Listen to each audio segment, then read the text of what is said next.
those automated meters. Yeah. It comes from the end of Radisson. In park is studio, not a studio, it has a minivan kind of thing. It has those little lifts and stuff that you put them up and down. She parked at that corner and was driving this thing, weaving in through the. Yeah, and I told him, I mean, he's justified. You can see that he has so much money. And it's like, you just watch them. Watch them. It's really got me really mad that, these kids come into work. Building athletes for crying out loud. The Texas A&M is not recruiting so-called disabled athletes. I know. It's crazy. But I hope this is going to have a big impact. I think it will. It will. I think it will. The word gets around and it will happen. Thank you guys. Thank you for doing that.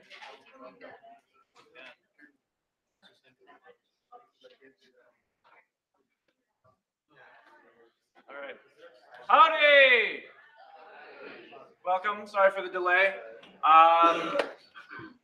Hopefully we can jump right in. We do have a fairly full meeting. So if you please welcome Miss Madeline Dillard from Transportation. She's going to be talking about some of the changes. Minimal changes. All right. Well, thank you for having me. I'm gonna go quickly, and then I'll give you an opportunity to ask some questions towards the end. Some things we needed to focus on for fall of 2018 is Rellis campus coming online. We have to provide service there, so we had to look at some of our existing routes and do some different maneuvering so that we can provide that service there without increasing our service hours. Currently, the Center for Infrastructure Renewal moved out. They've already moved out to Rellis. They moved in February, and we are providing some limited bus service there from Weisenbaker to CIR back and forth throughout the day, Monday through Friday. Blinn will be moving, setting up August of 2018. Blinn Team and Engineering Academy will be out. And then TTI headquarters will be moving out there in fall of 2018 as well. So we needed to look at the impact of the current Route 12 to see what Blinn Team and the Engineering Academy would have on that moving to Rellis, what kind of an impact it would have on that route. And then, like I said, shift some bus resources around to provide that new service. So we looked at our existing routes, number of buses, ridership data, looked at that information to try to figure out what we needed to do. We are able to shift some buses from some of the existing routes to create this new service. We tested it late last fall, and we've done a little bit of testing in the spring, and we found that ridership, at the times we've pulled the buses, the ridership has not been affected, and we're able to reallocate those resources. The reductions that we have planned will result in 240 service hours per week being saved, and Rellis service will add 224 hours of service hours per week. Then we've done a little more analysis, looked at combining routes 3 and 5 later at night, and combining 12 and 25. We'll talk about 25 in a minute. That gives us some additional savings and allows us to flex some hours during the daytime, during the fall, in case we need to beef up service here. So this is, I know the map is small. I don't expect you to have to read that. But this is our Rellis route, Route 47. And starting in the fall, starting actually mid-August, we will have 3 buses running 7 a.m. to 8 p.m., 1 bus running 8 to 11:30 p.m. The rounds are about an hour round trip in a bus. It doesn't take you that long in a car, but it does in a bus. 20 minutes between the buses. And then we're going to have 2 stops on main campus, which is going to be Old Main and Weisenbaker. And then 2 stops at the Rellis campus, which will be at Blinn, and then CIR and TTI. So currently, Route 12 is our route that runs to Blinn. Currently, we have 4 buses on it, 7 a.m. to 7 p.m., and then an extra bus running 7 a.m. to 11 a.m. It's an hour round trip, 12 minutes between buses, and then that after 11, that kicks up to 15 minutes between buses. We have a bus that runs the night route from 7 p.m. until midnight. What's important to know is that 55% of our passengers that load the buses at the Trigon get off at Blinn. So that tells us that 55% of the ridership is Blinn team or just students who are co-enrolled. What we're proposing is that we take off the section of Route 12 that services Lincoln. But don't panic, because we've got something else planned for those areas. This bus route will go from campus, take University Drive, and take a similar path down 29th over to Flint. We'll have two buses running 7 a.m. to 7 p.m. It's a 46-minute round trip, 23 minutes between buses. And our data is telling us that two buses running this service should suffice because of the lighter passenger loads due to the move to Rellis. We are resurrecting Route 25, which is Centerpole. And that route, we ran it years ago, so long ago I don't remember, but we're bringing it back. And this route will service the areas that are being taken off of the current Route 12. So it'll go down Lincoln, around Spring Loop and back. We'll have two buses on this route, 7 a.m. to 7 p.m., 30-minute round trip, 15-minute service between buses.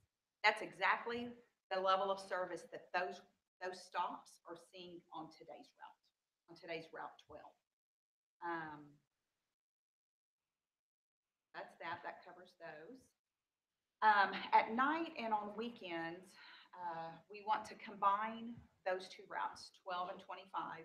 And what it looks like is the existing Route 12 today. By combining that, we would be doing that from 7 p.m. until 11:30, Monday through Friday. One bus on the weekends, 9 to 6, hour round trip, the same route as the current Route 12, saving some service hours per week. And those are going to help us fund some of the service hours that go to the Rellis campus. Another change we would like to make is to Route 3 and Route 5 at night. Currently, they have their own separate routes, one bus on each route from 7 to 11 nightly. The ridership on Route 5 averages less than 10 passengers per round. And the ridership on Route 3 averages 20 passengers per round. So what we would like to do is combine those two routes. First thing we want to do is extend the day service on Route 3. Route 3 services White Creek area. And ridership is a little bit higher on that route until about 9 o'clock. So we want to extend Route 3 to continue running until 9 o'clock. And then at 9, reduce to one bus to run this extended route. It basically runs 3, and instead of coming back and coming back in the same direction that it just came from, it's going to go run around 5 and end up back at the, I would say MSC, but it's not the MSC, it's Old Main if you haven't ridden the bus this week. But we want to extend our Route 3 till 9. That should offset the heavier ridership to White Creek. Run the one bus combined of Route 3 and 5 from 7 to 12:30, Monday through Friday. 30-minute round trip, and that saves us more service hours. And that's it. So tell me what questions you have. How often does Route 5 run now from 7 at night? At night, it's one bus, and it probably runs, it's a little over a 30-minute round. So I'm going to say 35 minutes. Okay. Mhm. Kristen, you had submitted a request to, in terms of buses not showing. Yeah, we're still slowly working through. That's something that We would love to be able to give that to you right now. It's a funding situation, and it's a time and resource situation with staff.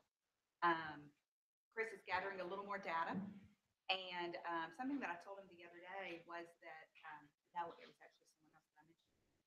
PTI has been working, they've had a research group working on the very thing that you're looking at. Something that's actually going to have a lot more bells and whistles than what you originally visited with me about. But it's the same concept, so that you would know where the buses are. You would be able to plan your trips and just have a lot more data for you to decide if you want to use the bus and what time you need to be where and plan in advance. I know, I think it was last year, you had mentioned that eventually College Station, or the Texas A&M bus station would like to combine with, Glenn, or Bryan College Station bus. Brazos Transit. Is that still an ongoing project? It's still an ongoing project. Last year, I think I spoke about, there was a big study done with Brazos Transit and where they provide service and the hours they provide service. And the whole study was to try to expand the service. And, currently they're funded, they have a federal grant, and that's how they're funded. The cities don't provide any funding for that. At this point, they're still working at slowly implementing some of the items that they identified in their study, but we've not connected on any of those routes. But keep in mind that we do have an express route that goes from A&M, there in front of the YMCA building, over to their Brazos Transit's transfer station, which is on Texas Avenue. And with an A&M ID or Glenn ID, you can ride Brazos Transit for free. And then those that buy Brazos Transit ID are able to ride our buses. They do pay a fee. Are there any other questions? Yes. With the number of students increasing regularly at Texas A&M, we have a bunch of places which are in dire necessities of more parking. Are you really working on that to increase the parking? I will tell you that I am the transit person. I am not the parking person. But Chris can put you in touch with all those parking folks and maybe have them come to another meeting and be able to address some of those questions. I would love to answer that, but I'd probably give you wrong information. I can say just from the Transportation Service Advisory Committee meetings, the overall plan with the creation of the new parking structures, starting in lot 50, and so those spaces will be removed while they're doing the construction. But after that is completed, it will increase the number of parking spaces by a couple hundred, I want to say. And then as they move on to the others, it'll kind of hold even and come back down to about current levels. There isn't really current plans to expand parking. They are looking more into alternatives, kind of park and ride, or use the bus, or use your bicycles. There isn't a whole lot of plans for expanding parking. Are there any other questions for? All right. Okay. Thank you. Absolutely.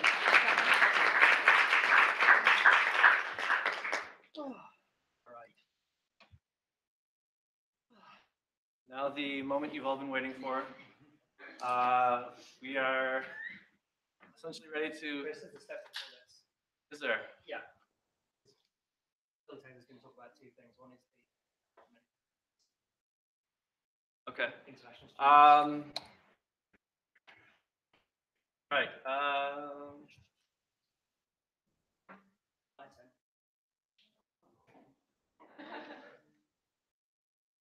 What was it? Health? What? Health insurance increase.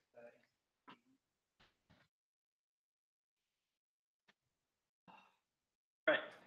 In that case, please put your hands together. Please welcome Bill Taylor from ISS. I'm gonna be piping after this. Howdy, my name is Bill Taylor. I'm the Director of International Student Services. And you just want me to go ahead and get into it?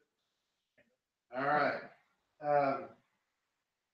I serve on a committee with the A&M System Office, the student, and they are the ones who purchase the insurance for the System Student Health Insurance Plan, which I'll refer to as SHIP here on out. And this year, the cost of the insurance was $2,043. This next year, for coverage year for 2018 to 2019, the coverage will increase to $2,496. So it's around 400 something increase. So, a lot of that has to do with how many claims were made. This is still the cheapest bid that still covers all the requirements that the federal government requires student health insurance plans to have. And so, this will also, we don't have how this affects graduate assistantships yet. But we should be getting that information, or the system should be releasing that information to departments, sometime in April or May. Questions? So these numbers aren't final yet. Once they're finalized, we will release it to you as a document.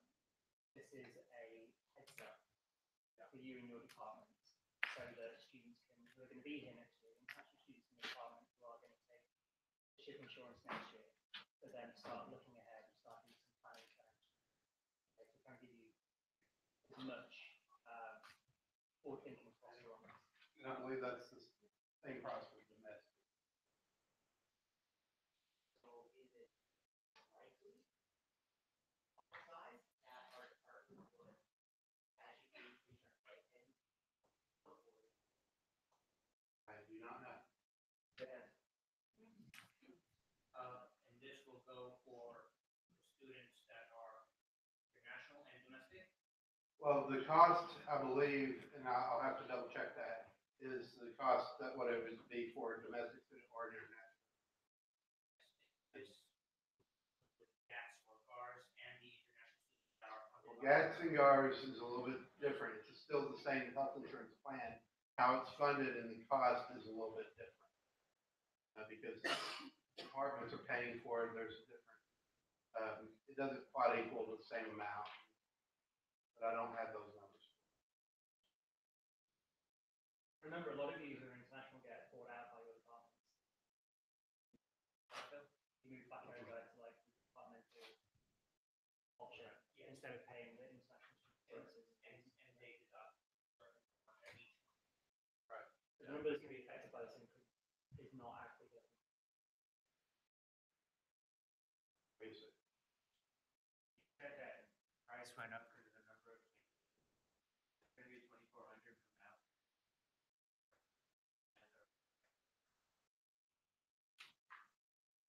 I have not seen insurance drop. I wish it would.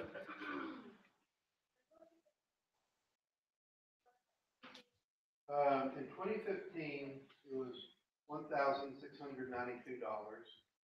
2016, it was $1,894. 2017, $2,043.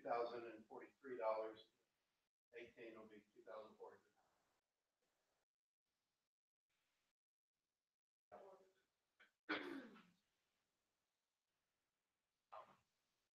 Are there any other questions? Yes.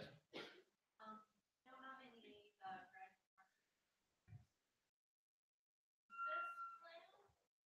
I don't have it broken down by graduate students.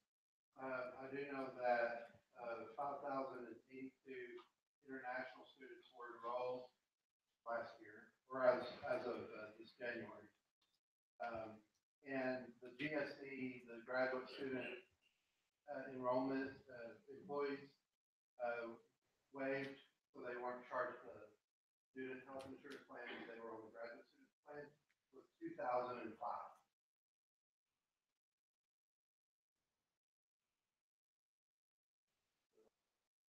We are cheaper than some of the other schools around. This is a system-wide price. So if you go to A&M Kingsville, same price. A&M Commerce, same price. Now, how this compares to through any other universities? This past year, University of Texas was 2,335, and they are probably going up as well. And Our neighbors north of us at Baylor is $2,690.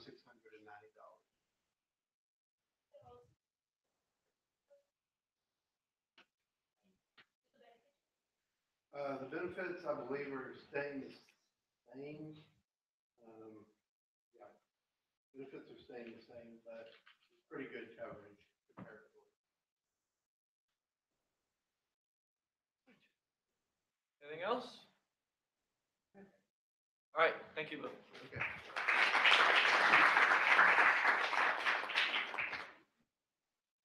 All right. Brenna, you want to start?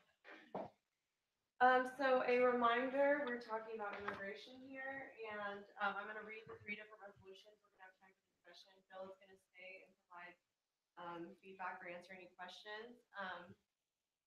So you guys had homework over the last 2 weeks. You guys are supposed to talk to your department, discuss the 3 different resolutions separately, and ask how wording might impact domestic students, how wording might impact international students.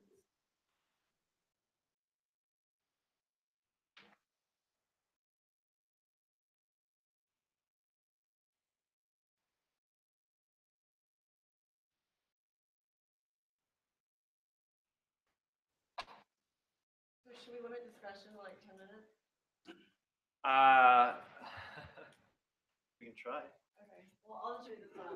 All right, let's do a presentation, then we'll go from there. Okay, so this is a resolution in favor of increasing the number of temporary employment H-1B visas. So whereas the Graduate Professional Student Council exists to govern and to serve as the voice of all graduate and professional students at Texas A&M University.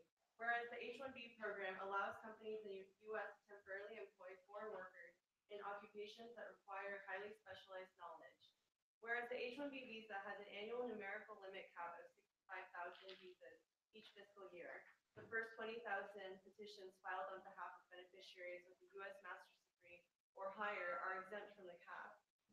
And whereas more than 350,000 student visas were issued for 2017, which means more than 80% of international students that obtain higher degrees from U.S. universities will not be able to stay in the U.S. and work after graduation.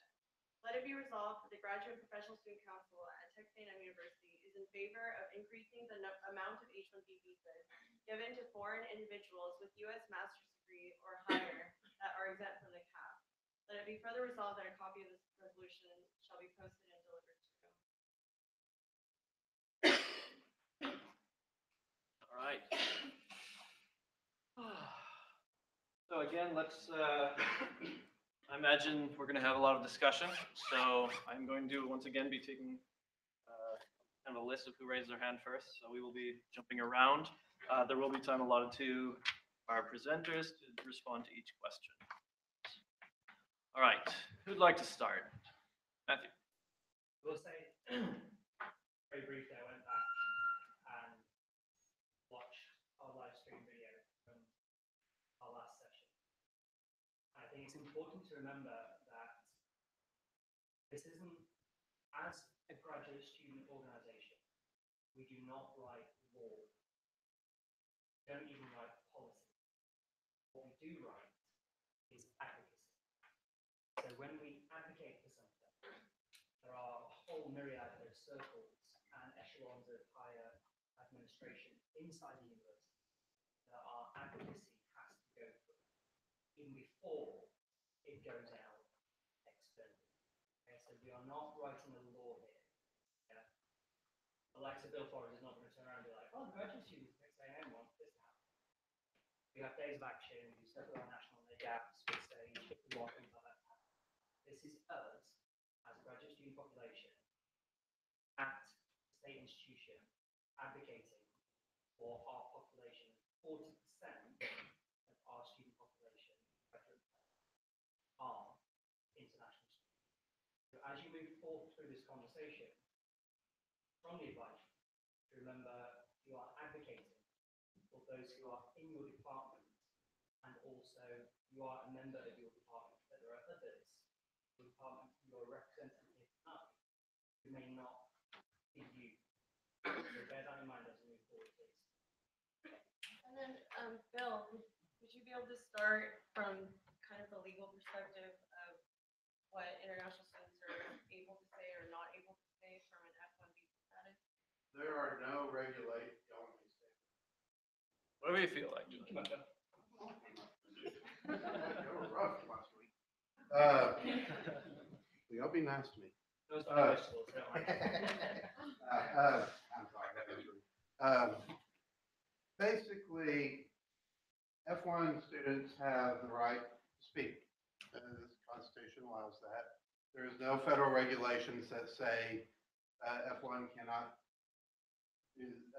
advocate for this or participate in free speech or anything like that. So there's no restrictions on that. I think the question is more in relation to what they can and can't say while they're in the application process for Oh, with the federal temporary. government? Yeah, whether or not they're allowed to say, I want to stay in the US permanently while applying for visas. That's one of the things that different administrations have different interpretations of regulations that have been in place for a long time. Right now, the the Department of State has come out and said that they are looking at non-immigrant intent. You have two types of visas, and I love talking about this. You have immigrant visas and you have non-immigrant visas. Immigrant visas imply that you are coming to the United States to stay, to become a permanent resident. Non-immigrant visa says you're coming for a certain time period to do a certain thing. It's not a regulatory definition there, that's my density of it. But basically, as a non-immigrant visa applicant, when they go to the U.S. Embassy, they have maybe 3 minutes to apply for a visa. And they present their I-20, their admission letter, financial documentation, all that. And the officer will interview them at that time. And they're going to look at things: are you a valid student? Are you a valid? Do you have financial support documentation? Do you have intent to return back home? Now, what Homeland Security Department of State has said over the years is that's a snapshot at that point in time. When you go apply for your visa, you're not saying for the next however many years you're going to live, this is my intent for the rest of my life. At that point in time, this is what you're planning on doing. And it's up to the U.S. Embassy to say, yes, you are going to get the visa, no, you're not. One of the biggest areas where visas are denied is in a section called 214B. That means that somebody has shown immigrant intent. So the Department of State, when they're reviewing the visa, they make that determination. So if they're giving someone a visa, they're saying, okay, at this time, this person does not have immigrant intent. Now, when you get to the United States, the Department of State also says when you get here, you have, as long as you're not changing what you said back then within 90 days, let me rephrase that. If you come in here and you get here and you say, okay, I'm here on a tourist visa, I want to apply for an S1 visa within 90 days of getting here, the Department of State considers that to be fraudulent. That's a redefining from the current administration. But after the 90 days, somebody can apply for a change of status inside the United States. And so what will happen is the H-1B visa is a dual intent visa. F-1 is a non-immigrant visa. Permanent residency, or the visas for permanent residency are immigrant intent. But H-1B is one of the few that is a dual intent visa. You can file regulation. You can either be an immigrant, have immigrant intent, or you may not. You can be in either category and still be eligible for the H-1B. Board now? I like this stuff. Any discussion from Bill? Yes. So here's a case apply for 8 open fields, optional practical or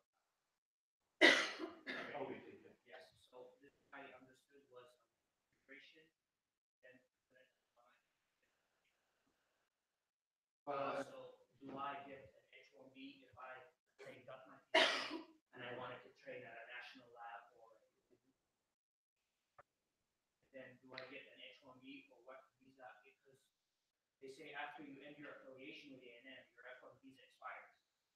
Oh, no, you're still processing stuff for 3 years. So, y'all are still around. What happens is, okay, I'm sorry. Yes, So do you want me to explain or do you want me to? yes, after you graduate and you want to do open, what kind of visa? Is it Okay. H-1B? All right, so what happens when an F1 student graduates, they can apply for 1 year of optional practical training. Optional practical training is work authorization. Students will they spend a certain amount, apply with Homeland Security, USCIS. They get a work authorization card about the size of a driver's license. That card is valid for 1 year. If they don't find a job within 90 days, they have to leave the country. If they find a job working in a field that is directly related to their major, they can work for up to 1 year. Every April 1st, and I think it's appropriate it's April 1st, the United States government sets the H-1B open because it's 6 months prior to October 1st. That's when people can apply for H-1B application. So what usually happens is, well, not usually, a pathway students can take is they can be on optional practical training, and while they're on OPT, they can apply for the H-1B. When the H-1B opens on April 1st, they have about 85,000 slots available. 20,000 of the 85,000 are reserved for people who graduate with a U.S. master's or PhD. When they get there, there's some, depending on the economy, right now, there's sometimes they will receive more applications than they have slots available by April 1st, April 2nd, and then they go into a lottery system. It's a true lottery system where they get it determined. The caveat: I'm not an attorney. I'm not an immigration attorney, so do not base your life on what I'm saying. Like, talk to a real attorney. But they will apply, and then it goes into the lottery system, and then they may receive it. If they get chosen to be processed, then they'll get information about that. If not, they send the whole application with the check back to the lawyer, and then they don't get that opportunity for that year. And it comes out your work not valid for work. If you are a non-STEM major, this is where it gets a little convoluted, is that, say you're an accounting major, you get 1 year of optional practical training. If you are an engineer, you can apply for an additional 24 months of optional practical training. But it's reserved for people who are in STEM majors who are getting and it's on a list by Homeland Security. Just because you're in a STEM major doesn't mean you'll necessarily get it, because it has to be on their list. And then the employer has to be an E-Verify company, which E-Verify, y'all filled out the I-9 before. E-Verify is the electronic version of that. And then they can apply for additional 24 months of optional practical training. So it's possible to get they could be on OPT for potentially 3 years, and then be able to apply for the H-1B within those periods. But students, if it's a lottery each time period, then they're not going to potentially get it. And it's not, and it truly is a random selection, because Google, mom and pop store, or a homegrown company, they're on the same field for the number of H-1Bs. So they have to make sure it gets there April 1st, application's done. I'm glad I don't process those. Are there any more questions, comments for the bill, amendments for the bill? Yes. How does this resolution and the avoid being I'm not sure I understand your question. well, this resolution is both masters and higher degree. Mhm. So are we voting on this because those people that hold those degrees are paying, or is like, because it kind of sounds class, as in increasing these visas for people who have higher degrees or haven't. Is that any of our concern, like? how are we That's avoiding- how the regulations, laws are written on that. We're not I- making a yeah, it's statement, not. we're not making a statement on any other type of visa, but these are students that we represent, which is why we are writing it this way, voting it. Right. Or- Yeah, somebody with an undergraduate degree will not by regulation be eligible for that 20,000 slots. And that's the, and So no, those 20,000 slots are only, they originally only available for from the United States. Yep. Yeah, it's a strange system. Jesse? The 20,000, I'm sorry. 20,000 slots, that's for all, that represents all the, US higher education. Correct.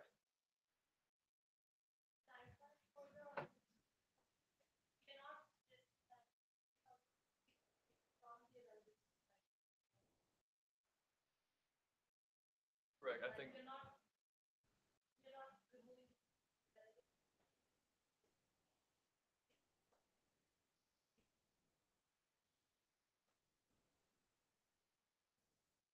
Any more questions, comments? Bowen?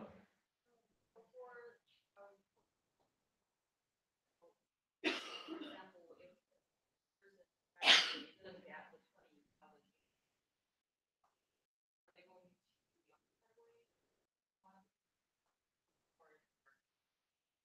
I think an attorney once told me that the difference, the physical difference on the two is so minuscule that it really doesn't affect one or the other. But it's one of those things where, I mean, you could be depending on how they roll it. But I mean, if it's just statistically difficult to get one or the other when in the lottery system. So then within, you have a 3-year, the form is valid for 3 years, right? So if you don't get in the lottery that 1 year, you have to wait the other You have 2 years to yeah. try to get it. And if You you don't start get all it, over. if you don't get it the 3rd year, then I don't know if you can file another process or you. You can file outside the United States as well. But it's one of those. Those 3 years is only for STEM plus some other requirements. It's usually just 1 year for other majors. It's just one shot at the age. example, NASA, Google, Tesla, every hospital or any academic institution are paying for these 65,000. Quick clarification is that you have the private sector, you have the public sector. Hospitals, universities, and the government's gonna look out for itself, so they got it written where. But this is only talking about the private sector, the Googles, the Teslas. Those are the only companies. Sorry. Your job to point, And up top, Sorry. yep.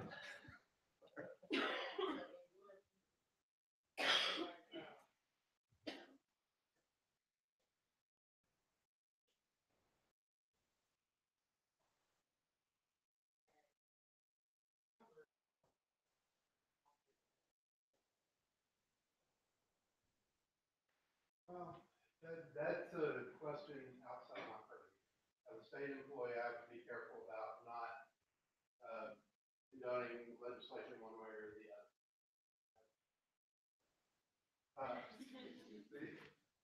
But the system, if you look at what the companies are saying, what a lot of the people in the industry are saying, and there's a lot of articles, and you can find both ways, but if you look at the Google, it's a big company, all that, they're saying we need more slots available. Because if you imagine if you start a project, you're working on it, and you want to get it done, but then you're losing your key person because of a random selection by a government computer determine that. So is there a way to increase it to where it takes some of that pressure off, where companies are able to still continue their research, and their projects that people are doing? Probably so. Is the immigration process complicated and probably needs fixing? Yes. I sent these three, two members of the English graduate. One of our members who is, served as adjunct for several years, several positions, and is saying, I vote yes on all three. I have had many colleagues over the years who have been adversely affected by such restrictions, like state change.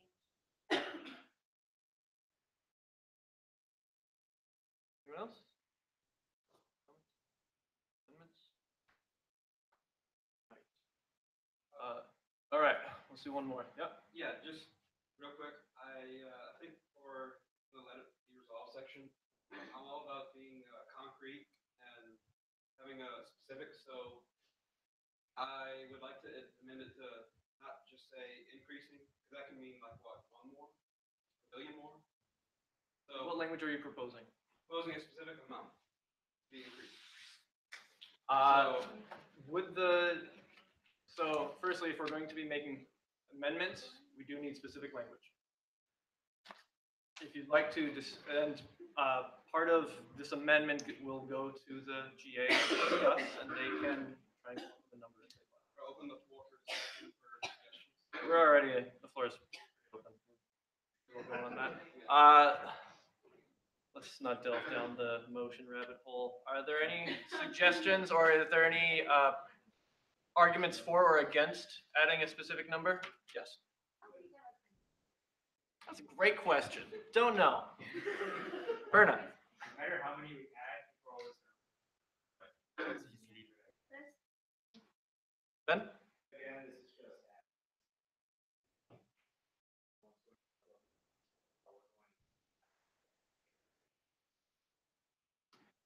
I would also say from talking to some of our federal offices, they kind of don't want very specific language, because whenever you have a specific language, someone already might be for or against something. But when you leave it ambiguous, you're just telling them in general, and you don't know how they're telling them to do something that you don't know if they've already done or don't want to do. To that, the problem with having a specific number is that where is that number coming from? Like, if you have 10,000, is that based on studies? Is that based on need? Is that just based on half of what it is? So it's very, for us as students, come with a number such that, it's fair and just based on also what the government wants and all that. It would be more complicated than that. So. With that's my that, opinion. can I ask you don't want to accept it as a friendly amendment? All right, there is a motion on the floor. Was there a second ever? Okay, hearing none, the motion's dead. Moving forward, we are continuing discussion with this, probably for not very long. Is there any more questions, comments, amendments, concerns?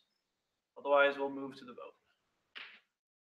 Yes. I went ahead and did the same thing. I went ahead and posted the all three to the Hispanic Latinos Graduate Student Association Facebook page, and no one found any of the wording. Excellent. Everything was good. All right, with that, we'll move to the voting. All in favor of passing the resolution as it stands, please say aye. Aye. All opposed, please say nay. All right. Down. All right. All right, our next resolution is going to be on the reforming of H-1B visas. Grandfather, could you please? The other one? This is the new one. one. This is reforming. This is the next one. Oh, reform.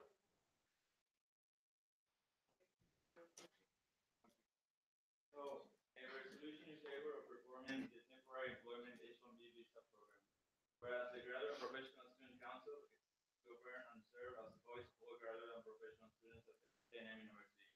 Whereas the H-1B program allows companies in the U.S. to temporarily employ foreign workers in the occupations that require highly specialized knowledge. Whereas the H-1B visa has an annual numerical limit of 65,000 visas each fiscal year. The first 20,000 petitions filed on behalf of beneficiaries with a U.S. master's degree or higher are exempt from the cap. Whereas United States Citizenship and Immigration Services uses a computer-generated process, also known as the lottery, to randomly select the petitions needed to meet the cap of 5,000 visas for the general category and 20,000 for the advanced degree exemption. Whereas more than 350,000 student visas were issued for 2017, which means more than 80% of international students that obtain higher degrees from U.S. universities not be able to stay in the U.S. and work after graduation. And whereas the U.S. invests resources and money towards educating international students and their advanced degrees, a lottery system for H-1B visas puts those graduates seeking temporary employment at disadvantage against international applicants with no U.S. education. Let it be resolved, the Graduate and Professional Student Council at Texas A&M University is in favor of giving complete preference to foreign individuals with U.S. degrees instead of the current lottery system for the general category H-1B. Let it be further resolved, a copy of this resolution shall be posted and delivered to.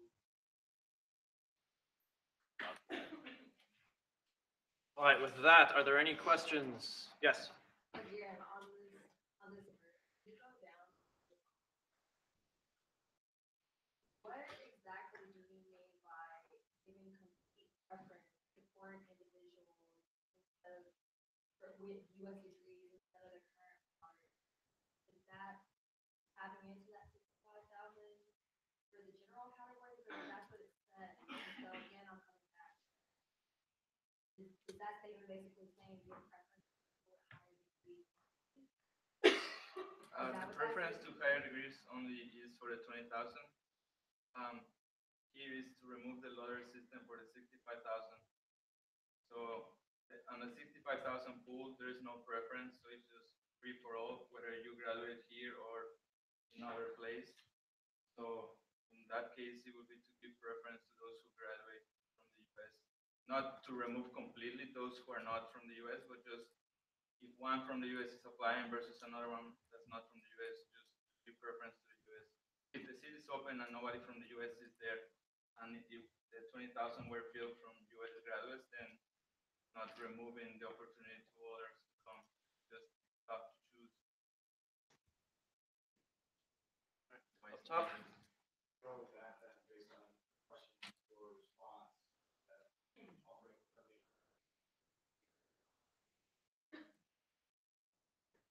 Giving, hitting or excluding anybody who just want to Okay. Would the authors like to accept this as a friendly amendment? So still, we're doing, like, I guess I'm wondering, why is it important to give temporary employment to people who own? For some people, that may be, okay. Why is it important to only give preference to those?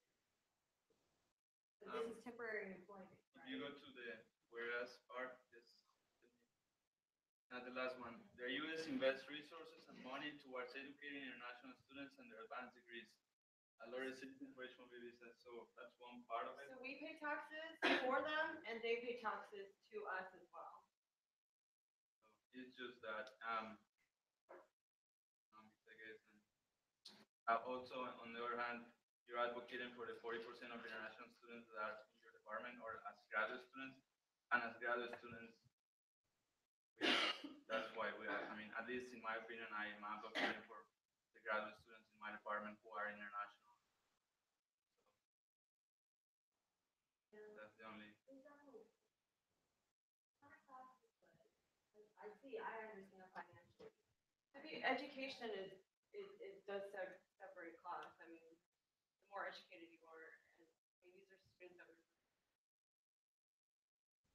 problematic to kind of give preference to people who have education over those that whenever you're talking about the workforce. But I see financially why that's important, the reason why we would be advocating for people in our, like, I just love. All right, up top. Yep.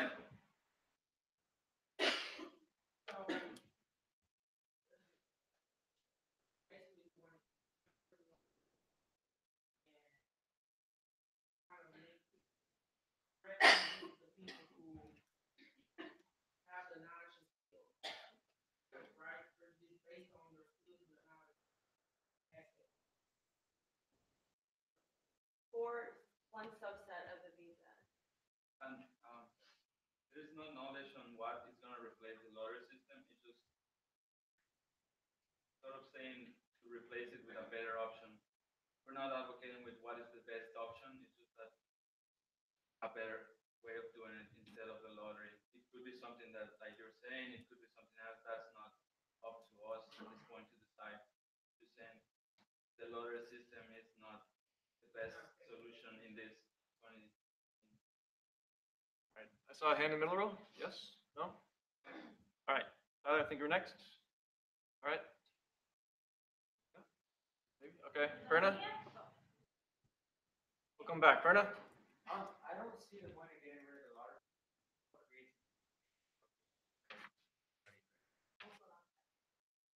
I think in terms of like, oh, just like that, how like Google gets everybody they want, but like you said, like a small home building. It wouldn't make sense to get rid of. There's a difference between having a lottery system where it's just random versus having it where you can have it set up to have it where a person can, you put criteria on the selection of saying it's made from a business size, the size, so forth. It's, I mean, it's a completely random scenario. So it's determining whether or not you can have a company or a business, are they, if they hire somebody, are they going to be able to continue functioning? But I see what you're saying. Lotteries are lotteries. I don't win them. I see this issue of professionalization that happens getting it can be really if you sort of student get some continue your education there, you're already there, you have a professionalization, get a job for about 1 or 2 for and it gives you opportunity out of having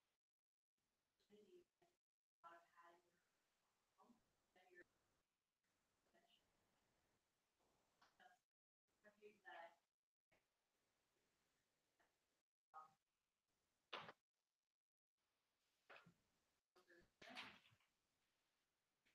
Next hand was up top again? No? All right.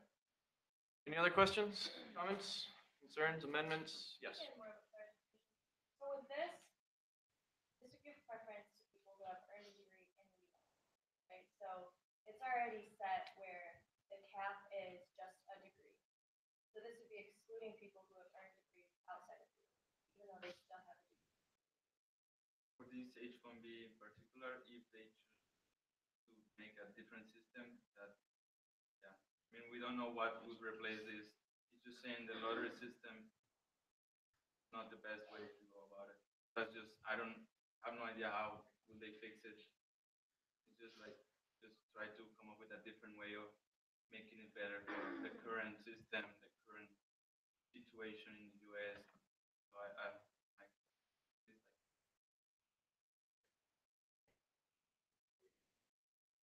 It would give people earned degrees less preference over those. I feel like the argument a couple weeks ago was about like competitiveness and how allowing more students to like obtain their visas here would make like jobs more competitive. And I feel like excluding people who have earned degrees outside the US would kind of make it less little controversial. And you can argue Your with response? that. It might just be my misunderstanding.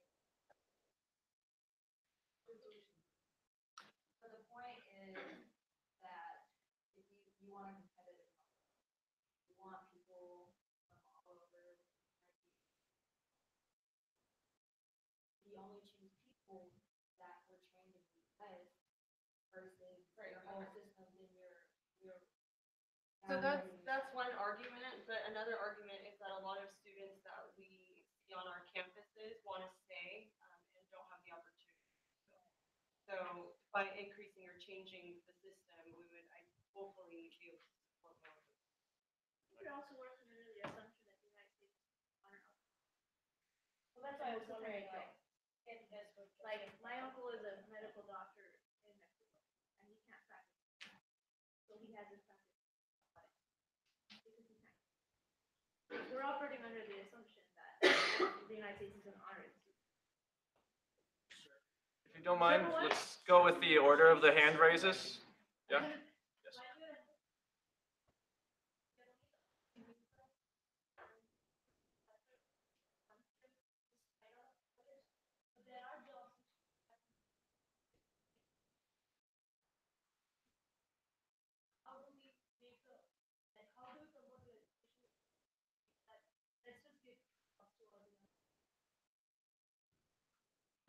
That might be a different resolution. Go up top.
Yeah, I mean, there's different forms out there. It's kind of contentious, so we didn't feel like we wanted to support a specific merit-based system.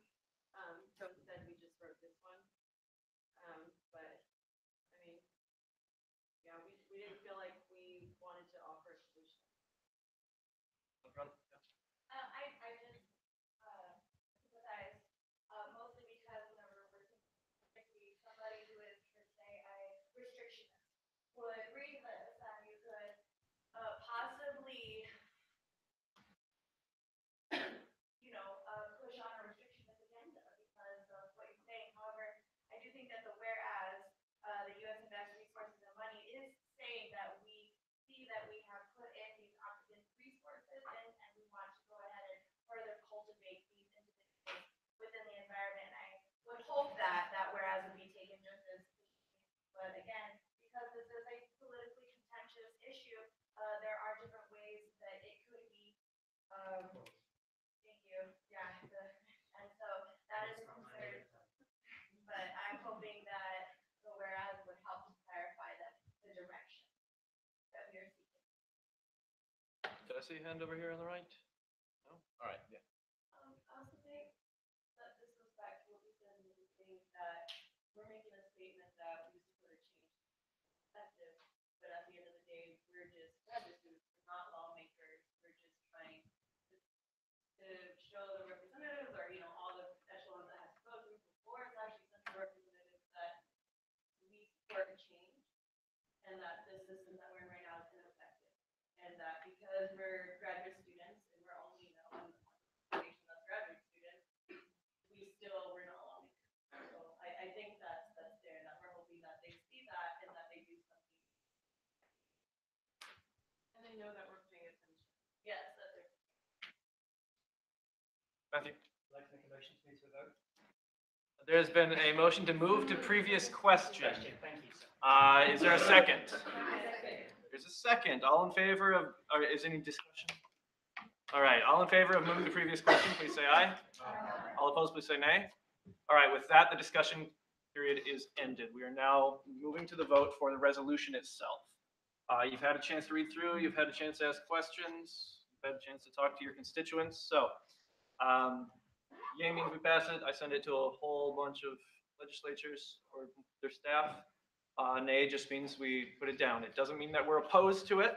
It simply means that we aren't sending out this resolution, right? All in favor, please say aye. Aye. All opposed, please say nay. All right. Thank you.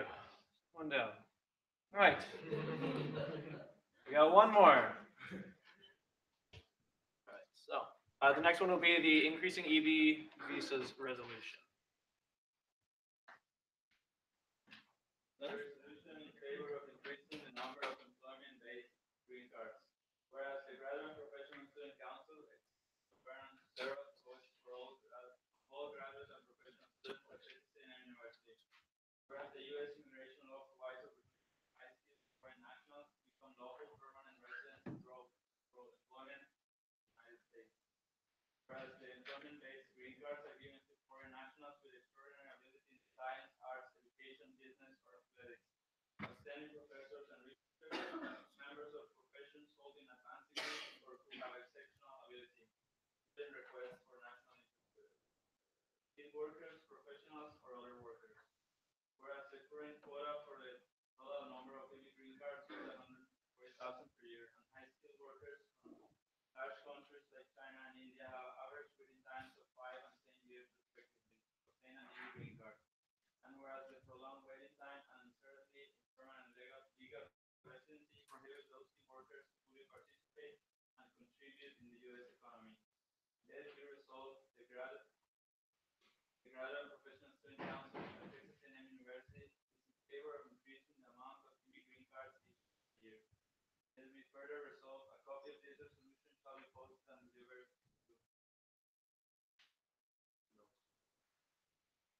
All right. Floor is now open for questions, comments, amendments. Yes.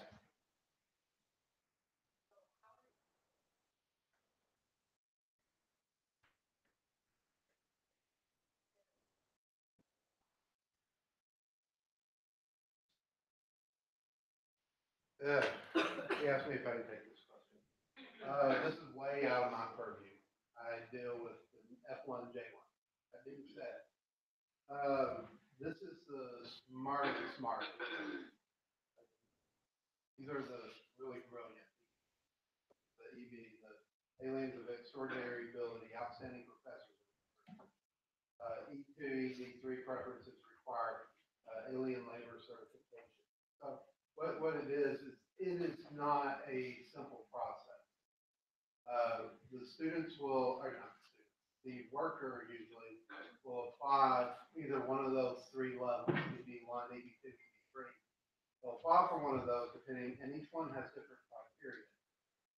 Some of them are going to require lots of documentation showing that they really are some of the smarter people in the world, who are well respected in their field.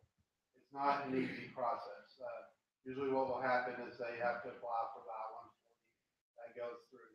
It can take years upon years depending on the level that they're applying. Somebody in an EB3 and some of the immigrant visas require are limited by number of people from that country. So you can have somebody from India and it can take a bunch of years, longer than y'all been in school. So it's a long process. It can take time. That's why the H-1B process is a factor, because if you don't apply for it while you're on the H-1B, you might not be able to get it. Because it's just a, short of my answer, it's a convoluted process. That's very good. Yep. So are these ones,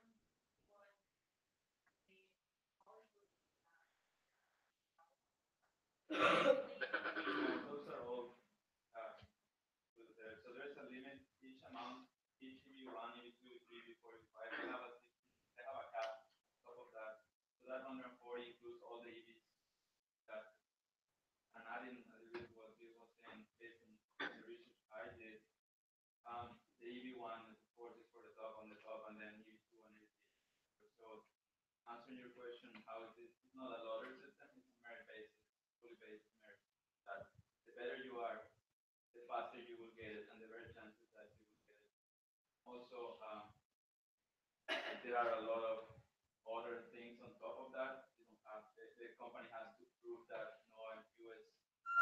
Individual, no U.S. citizen is being verified it. So if they can employ a U.S. citizen, you won't get it. Let's say. So on top, there are a lot of things, but it's merit based. Yep. So, let's say I got an H-1B. This could later be, depending on the country you're from or whatever, can be a green card and English citizenship, right? If you are an H-1B, it's a dual intent visa, so you can apply for permanent residency while you're on the H-1B. This one, I get directly a green card, providing I provide a certain type of merit, right? Because I have a friend that has discovered a new way of calculating the radiation content, for example, in soil, and then he was offered this. So, is this the thing that we're discussing? It could be. I mean, the EV, and then you got the different levels. So the EV1, that's probably him. But the EV3 is where you get into pretty smart, and this is a way simplification of the process. Basically, you have to show it's more competitive. It's showing you have to go through more hoops. Right, but the EV1, I don't want to say they don't go through hoops. They have to show they're really good at what they're doing. Amit? Yeah, just answering this question, EV1 visas are essentially high-level visas in the sense they have to be of national or international. People who are the leaders in your field have to come and they have to work for you. Leaders will be Nobel Prize winners and that kind of people. And for EV2, EV3, and economic visas, essentially the company sponsors for you. Company sponsors for you, they are looking for some kind of candidate. Doesn't mean if you have PhD or if you have masters. Looking for a masters, they would not like to push the candidates in that area, they're not in that area. So, and that has a waiting time depending on the country. The company ensures they have to file, the lawyer has to file that you are not replacing a US citizen. Because this is an international person who's coming to work in the United States, should not essentially be replacing somebody, but you are providing a service which a US citizen cannot provide. And that is exactly where we come into the picture. The waiting times differ, a lot of hoops, Bill was right on many things, on all the things actually. No, you're the lawyer. Right on most of the things. You have to prove beyond that goes by advertising and over things, goes by people who have applied for that. That's a lot of things. In general. All right, Jesse. Good evening, Mr. Taylor. I have two questions for you tonight. First, are there past experiences where high-skilled international workers waited longer than 10 years to obtain employment visas? Can't say that. I don't have any data supporting that, but I've heard anecdotally. And finally, what was the quota for the total number of employment-based green cards that was given per year under the Obama?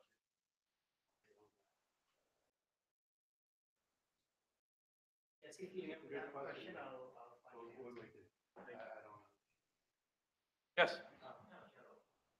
But I have to.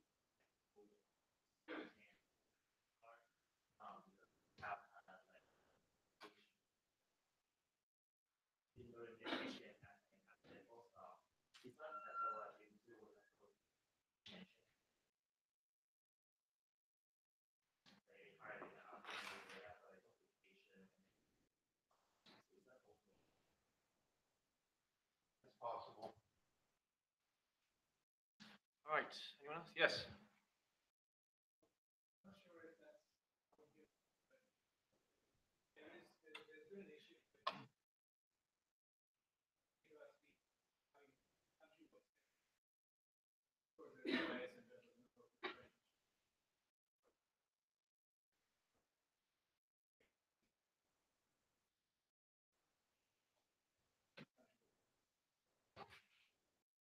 Is that We included a line about that, but that would require separate resolution. this is not addressing that, this is just the total cap. Like there's an additional cap on top of that cap for specific countries and regions, so not. Anything else? If not, we'll move to, is there one more? All right, well, in that case, let's just move ahead. Again, if we vote yes, this resolution gets approved, it gets sent out to legislatures. If not, the GPSC does not take a stance on EV visas either way, and this kind of goes away, right? So, all in favor of this passing the resolution as it stands, please say aye. Aye. All opposed, please say nay. All right, 3 for 3. Well done, thank you. Applause for Bill. Thank you so much for being here to sit down. I just want to say thank y'all for all the hard work. Great to work with. All right, I'm going home. Bill thought he was coming for 10 minutes at 5:30, and that was my. Well, what I originally thought, you told me it was on a Friday night, and I was going, that's insane. No, It would be insane. Tuesday's okay. Okay, All right, on to some new business. I have two more pieces of legislation.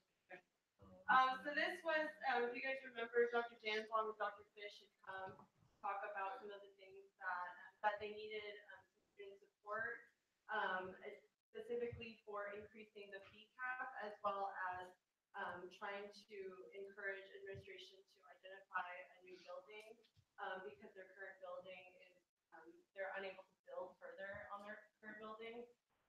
So I'm just going to go ahead and read. So this is a resolution in support of increasing student health services space on campus. So whereas the Graduate Professional Student Council exists to govern and to serve as the voice of all graduate professional students at A&M University. Whereas the Texas A&M Student Health Services exist to advance student development and academic success by providing personalized and evidence-based healthcare to Aggies. Whereas the AP Butyl Health Center was constructed in 1973 when 18,000 students were enrolled.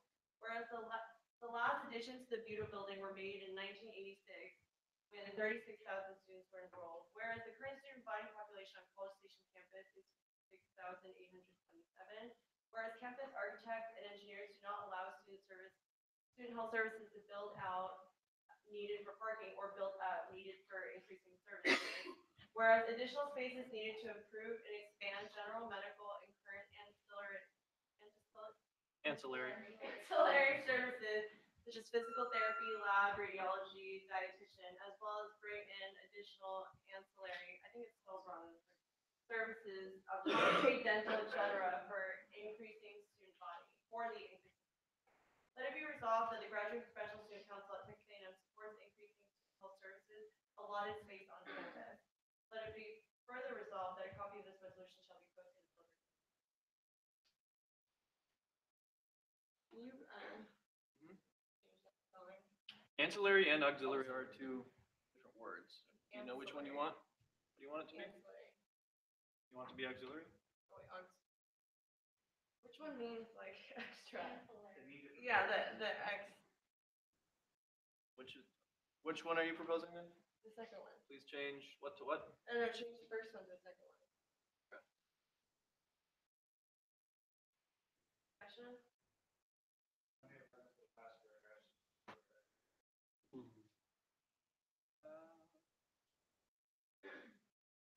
No, this, whereas, yeah, and whereas.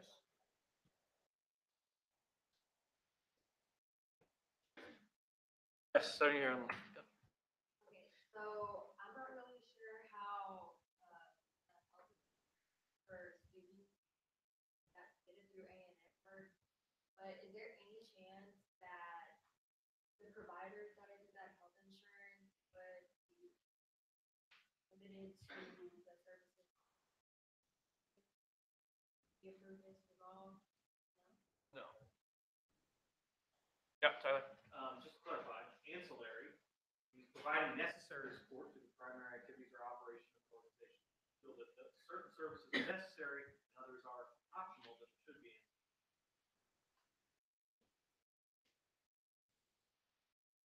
So friendly amendments turn auxiliary to ancillary because they They see it as essential to the proper. Okay, okay. Do you accept this as a friendly Sure. amendment?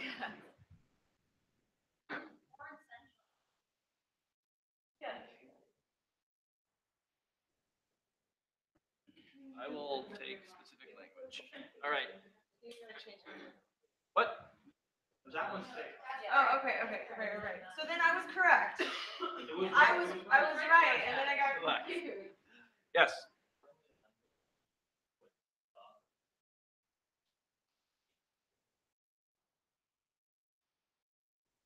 You accept this as a friendly Yeah. amendment? This fee's gonna happen whether we. So this isn't the resolution for the This fee, isn't for the this is fee. resolution for space. So Uh, we just, yeah. we're just asking for an increased space on campus, or for them to identify.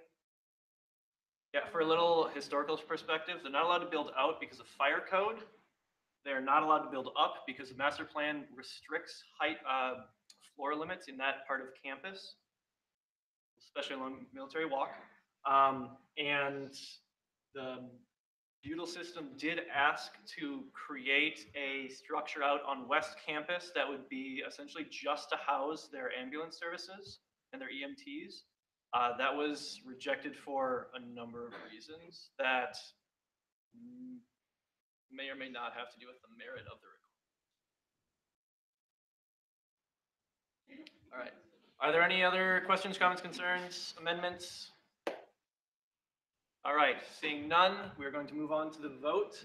So if we vote yes, this will be sent to the relevant individuals on campus, and the GPSC will officially take a stance that we want Butyl to have space for expansion. If not, we don't take a stand either way, the resolution just disappears. All right, all in favor of passing the resolution as it stands, please say aye.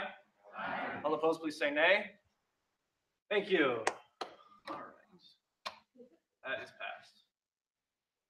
All right, we have one more. Okay, so this one is about increasing a fee cap, and just to refresh your memory, so every time that the student health services operates in a model that, they need the Texas legislators to, there's a fee cap set on the state level, and every time it needs to be increased, they need to go back to the state. And so right now, our fee's at about $72.50. Next year, it's gonna be $75, which is the fee cap that was set about 20 years ago, so we're finally needing a fee cap about 20 years ago. This request is to increase the fee cap from $75 to $200, and so I chose that number because we don't want to keep going back and forth with Texas state legislation about this, that takes extra time. So, so this is something that is done, so they can only increase a certain percentage each year. If they increase above a 10%, then they need students to vote on it anyway. So this isn't a resolution to increase the fee, this is a resolution to increase the fee cap. So this is a resolution supporting a fee cap increase for student health services, whereas the Graduate Professional Student Council exists to govern and to serve as the voice of all graduate and professional students at Texas A&M University, whereas Texas A&M Student Health Services exists to advance student development and academic success by providing personalized and evidence-based healthcare to Aggies. Whereas 70% of the student health services funding comes from the student health fee, while the remaining 30% of funding comes from medical service revenue, such as medical office visits, ambulance runs, lab tests, x-rays, etc. Whereas the current student health service building, AP Butyl, currently stands, internal renovations are estimated to cost $12 million over the next 5 to 10 years.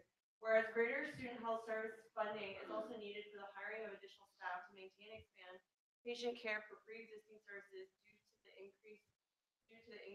to increasing student enrollment. Whereas beginning fall 2018, the student health fee will increase to $75 a semester, hitting its legislative cap, whereas student health fee cap is controlled by the Texas state legislature and was last changed over 20 years ago. Whereas an increase to student health fee cap will allow Texas A&M student health services greater flexibility in the future to adjust due to increasing student enrollment. Let it be resolved, the Graduate Professional Student Council at Texas A&M would like to request the Texas legislature to increase the student health fee cap from the current $75 to $200. Let it be further resolved that a copy of this resolution be requested. I'm going to take chair's privilege. If we're going to be asking Texas legislature. Would you like to include the Texas legislature in No, because Who's- Dr., who's- or Mr. Quinn. take care of that? All right.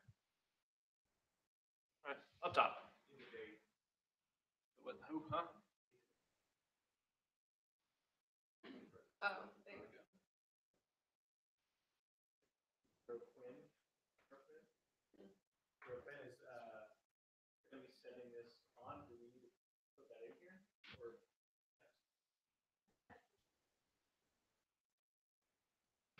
Friendly amendment, as whereas the,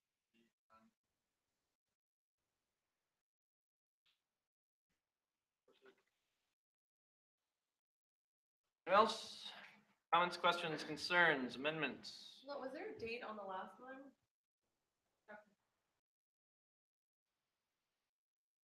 All right.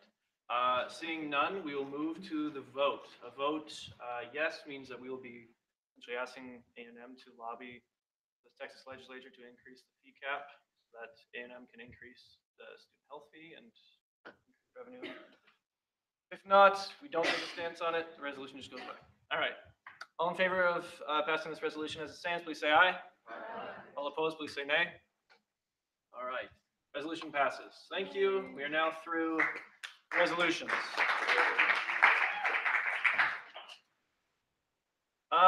Normally at this point, we invite half a dozen to a dozen people up to answer some questions from you.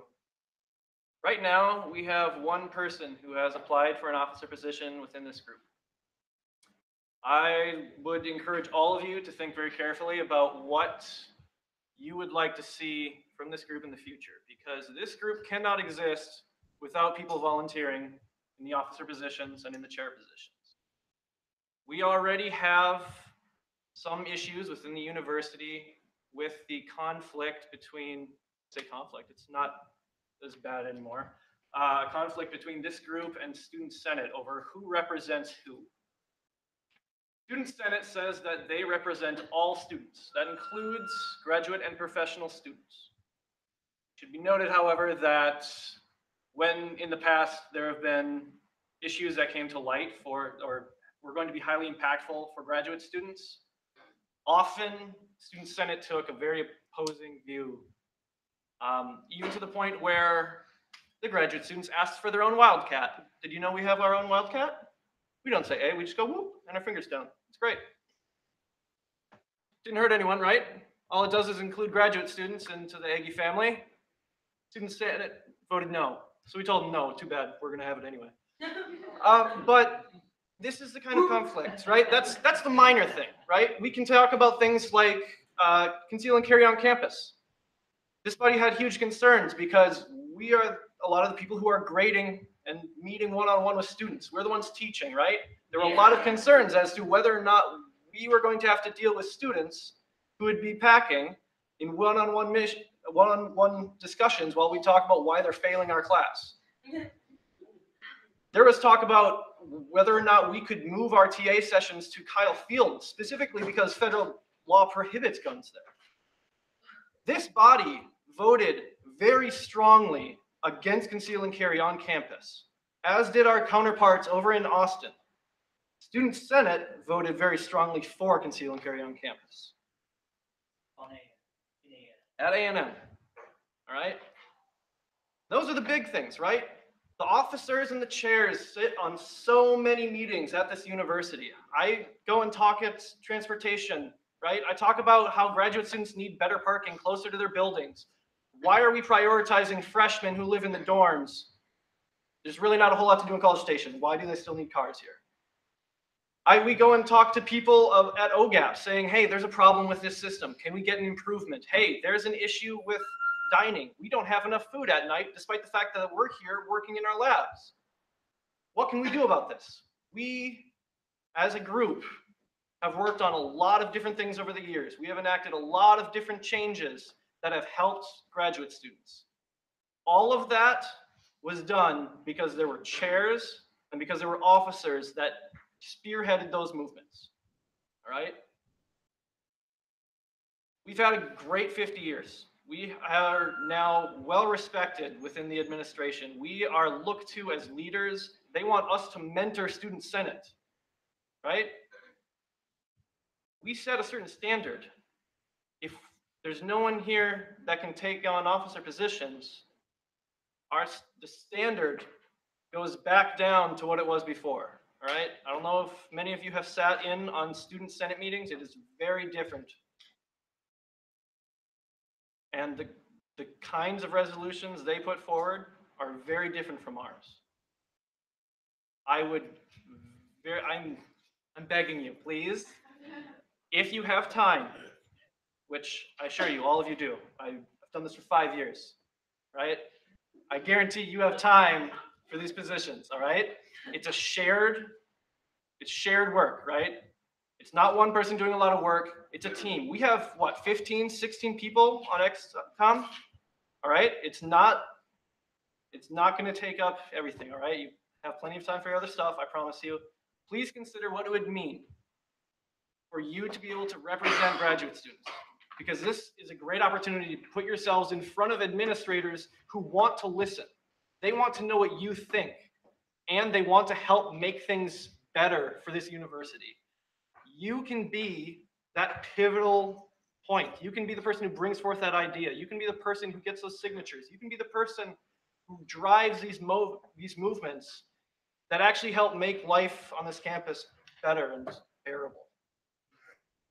Can I add two things to that? Yeah. President gets paid. Yeah, they do.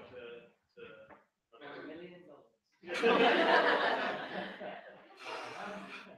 Second of all, we normally have a lot of internal movement up where like current chairs will move kind of the officer position to vice president. But the problem is this year we happen to be graduating. So that's why we don't have a lot of internal upward movement. We're really looking at you guys. Yes. I have a question. The reason I haven't applied is because I have other organizations that I'm a leader in. So my question is, what is the week time commitment? It's going to depend on the position. The president is a paid position because it does take a fair amount of time. As EVP, firstly, with all of the other parts, actually quite variable. I have taken on more time for myself because there are some things that I'm passionate about and because the president has let me. I have taken over various meetings that usually the president goes to. Each role has a couple of things they have to do, right? If we talk about, say, the VPF, Vice President for Finance, they make a budget beginning of the year, and then they help everyone else just kind of figure out what their budget is and make sure they are aware of how much money there is to spend. But at that point, they have goals. They should be going out and finding more funding sources for us. But the amount of time they put into that is based on what they're able and willing to give. If you look at VPUA, a lot of the work is front loaded. You got to assign people to a lot of committee meetings.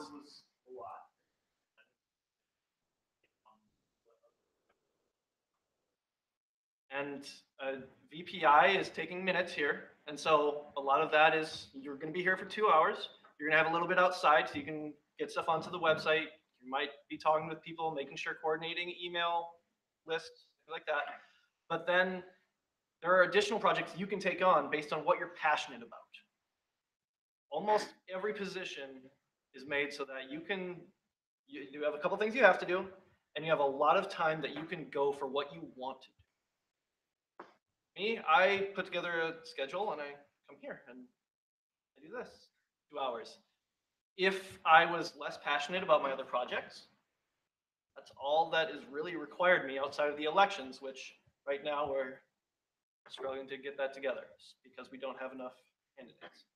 The bulk of the additional time commitment from the next meetings, which are the other two Tuesdays that y'all are here, we're still meeting another 2 hour meeting.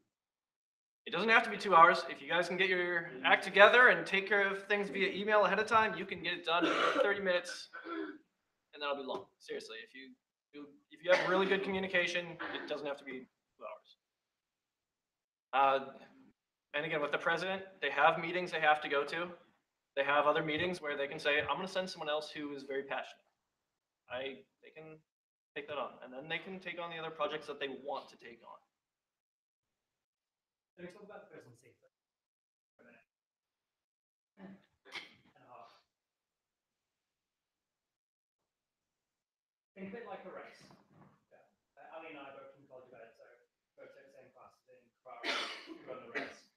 If you think about your engagement with GCSE, it's the same for all of you right now. You'll go as far as you run. If you make a decision as president or as the EVP or as an officer, I can run this far, my time commitment this far, then you contribute that amount to our 50-year race. And some presidents run a little bit, some presidents run a lot, some presidents do the 20 hours a week that they're expected to do, some put in 60, 70. For this year, some things have come up which have been out of my control. We had Jacko came up this year. We had Hurricane Harvey came up this year. Off the back end of Hurricane Harvey, we lost 2 graduates. That led to a whole lot of policy from us trying to organise with the silver taps of how those lessons would be translated. And I guess that was it. We thought that Richard Spencer was going to come to it. So we did a lot of work behind the scenes. We got to his office of trying to get that cancelled. Successfully. So sometimes things will come up that will take your time. And sometimes things will come up, you make a choice, like we're going to dedicate our time to do that. And sometimes those things are very difficult. And sometimes those things are very easy. We've supported 4 diversity conferences this year. It was really easy for us to support those conferences. 2 we facilitated, we sent facilitators to some of the one, we went down to the MSC cage and made up 30 tote bags. That took 3 of us about 25 minutes. And one, we're gonna support them with some money if they work with 3GS over the PR. And then we will go as well as officers. So it depends on what you want to do. You need to think very carefully now, and as you move into those positions about what you want to achieve here. Because if you don't have an agenda will be provided for you, either by the student body, it will be provided for you by the administration. If you don't have a vision, there's lots of jobs the administration likes. And one of the things that Dr. P said to me at the start of the year was, it'd be really good for the GCSE if you just help them to get a little bit more structure and just be a little bit more organized. That's not very exciting for somebody coming in. For me, this would be the 5th graduate student organisation that I've run, and the 4th department that I've been in charge of. So the administrator's role is easy for me. Coming to a meeting in Sue is like easy for me. Right? It's not like a chore every Tuesday. Yeah. So you got to think about what you want to achieve from the role and think about people within the time. And almost everybody who's in the XCOM, I've had a conversation about how can we scale back on your expectations so that we can execute. Yeah, and we had a meeting a while back where we talked about if there's food in the kitchen, I think it's like a restaurant, there's food in the kitchen, we've spent all this time prepping food.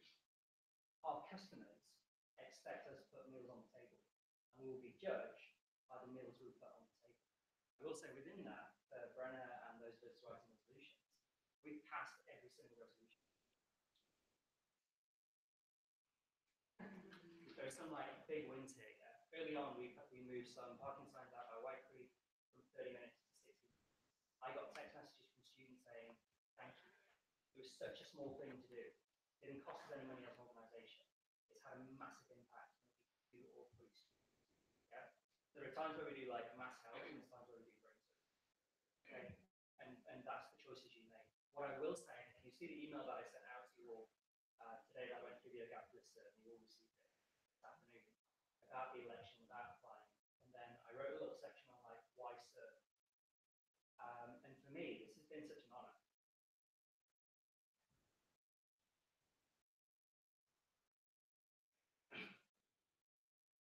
This has been such an honor this year to have this opportunity and to be able to meet with people like President Young, to be able to meet with people like Dr. Ran, to be able to meet people like Dr. Hughes, to be able to work and serve students like you, has been fundamental to how I would perceive A&M moving forward.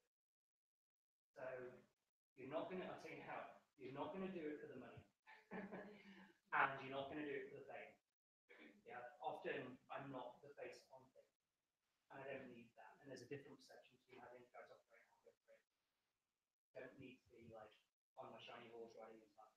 Yeah, that's not how I ran at the start of the year. That's not how this organization is. But moving us from like point A to point B is huge.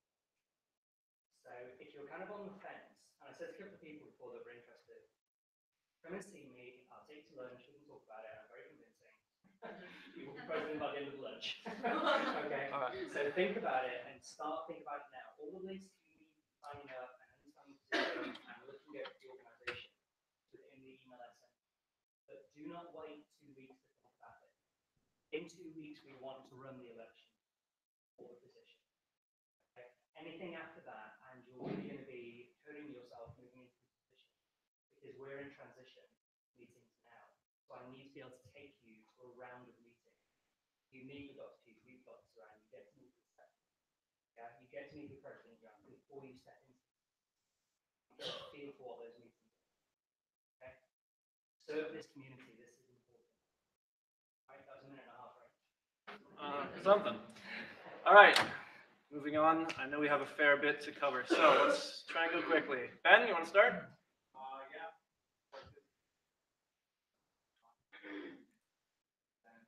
All right, GSO. All right, GSO is a thing.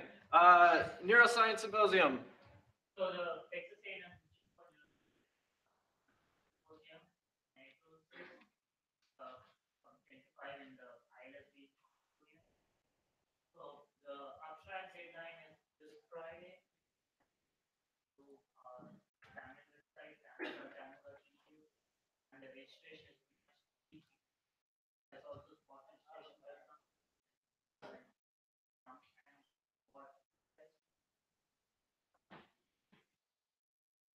Right, I know there's at least one other person who emailed me late. Any other symposiums? No? Yes. So that's what's happening, having their open, London, and we'll worry about overdoing.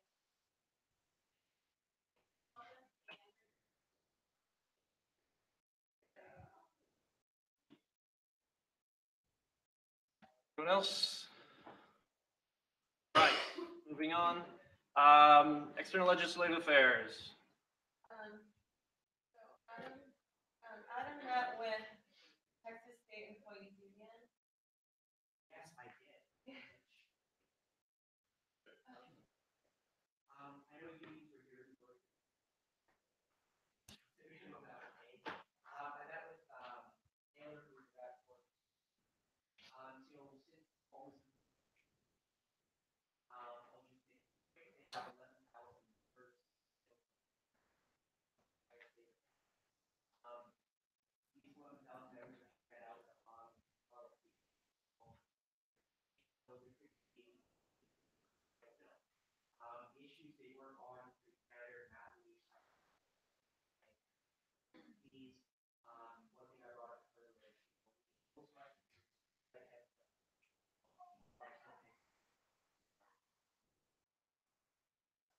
Awesome. You can join for between 11 and 16. So those are all good things. On the downside, there are no benefits for members or meeting.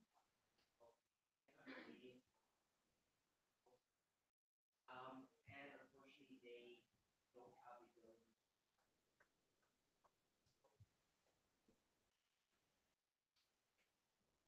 But check out the website down there. If you want to join Dolphin and all that. All right, internal legislative affairs. Amit. Hi, we started a handicap legislation meeting which we started to kind of tell the University of Transportation that we need some kind of restrictions on students who park in handicapped spots and they are completely physically fit.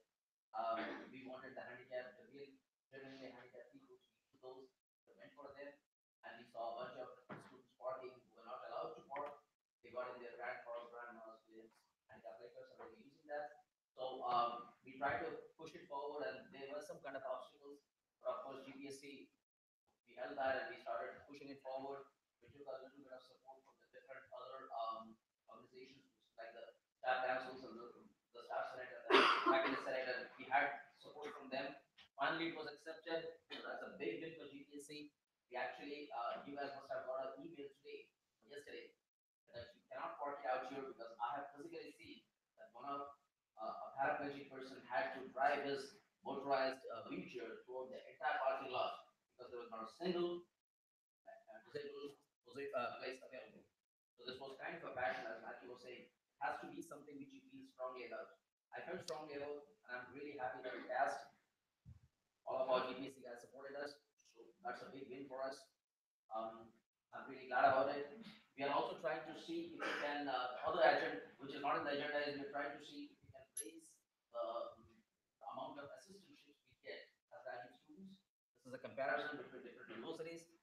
We're trying to evaluate the cost of living, how that is different between College Station and other places, and we're trying to see that we get an adequate amount of money that will at least allow us to survive decently. I don't want to be rich on that, but that's another thing. Regarding the handicap piece, UPD focused on it for one game, this last little game, right? Yes. And they caught 40 to 50 people who were abusing the tax. And that was a single game. They got 40 people, 40 or 50 people that were parking in handicap slots. Each has to pay $400. This is straight away $2,000 thing for the university. Right, question, yes? Question, does the university have the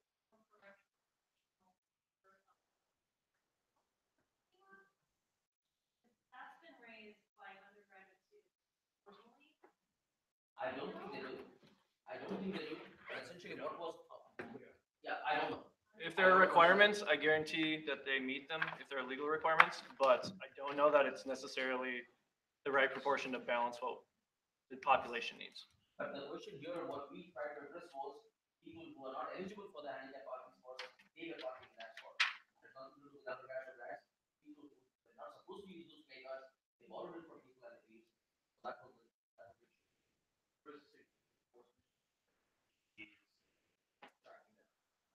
For the sake of time, moving on. Diversity and inclusion dinner. So unfortunately, the phone, yeah, because the host was sick, so we are holding it to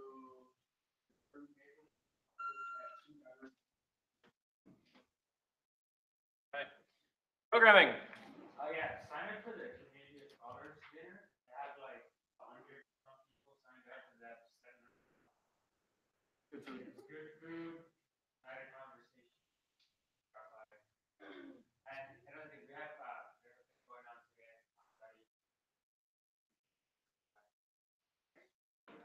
Pop Dotty. From 7 to 10. 10:30 to 9.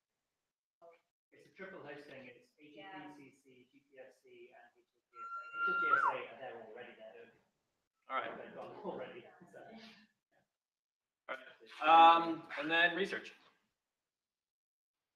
Okay, so, we, Yeah, let me talk. oh yeah, so, we recently, decided to come up with a way for you guys to let us know what you're doing, in your labs or however you do your research. Yeah. So basically, what my committee's been working on these past couple months is research spotlight videos. Can you pause it real quick? So basically, what we're interested in is for you guys to get a pitch about your research. This can either be submitted by a up to 5-minute video, or you can just give like an elevator pitch in front of the entire GA, and then they all the pitches will be voted on, and you'll have a chance to win a $100 travel award. So if you were to submit a video, we're gonna start rolling these out and posting them hopefully monthly.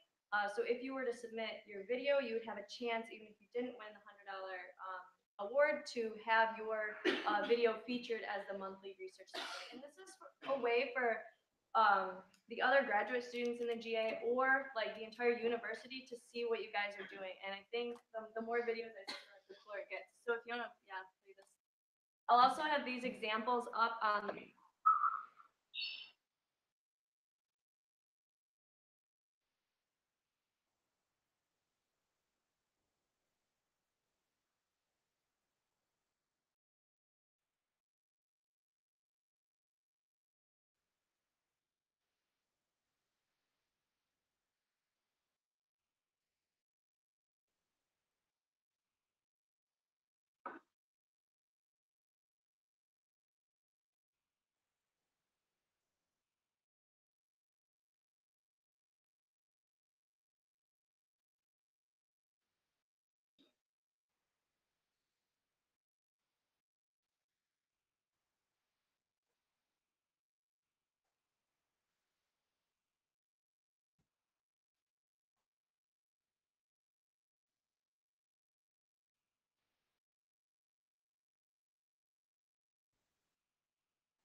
So if you guys should all have access to the shared drive, so there's gonna be 3 example videos that'll be posted up there, so you can use those. And then, or you can just give your pitch. Is that starting the next GA? Yeah, I looked at our finances around this. I think we'll do one award of 100, one of 75. What we can do on this. Then the chance And you to- have the choice, you can come up and do 2 minutes in front of us and we'll record it and that'll go online, or you can record it in the lab. If you can do it in front of us, don't sit in your lab to present, do 2 minutes, it's good for us. If you do in your lab, do 2 minutes in the lab, send it to us. Key thing is send it to us and do it. We want to give you this money. We'll roll it until the end of the semester, till our last meeting. Before our last meeting, it's a voice award, so you'll all decide. Right, up top. This is only to be eligible for the award. Yeah, right? no, I'm It's happy just to like- open it up to the departments as well. It's the same amount of money, sorry. The degree to which it is dispersed. Jesse? And so this is for graduate students to film their research as part of the research spotlight. Yeah, so eventually they'll be featured. And what website would they go to apply for it? Just make it and send it to Sarah. Yeah, I can. Probably put a submission form on the website eventually, but. Yeah, Till yeah, then. there's since we only have 3. Should I just give you my?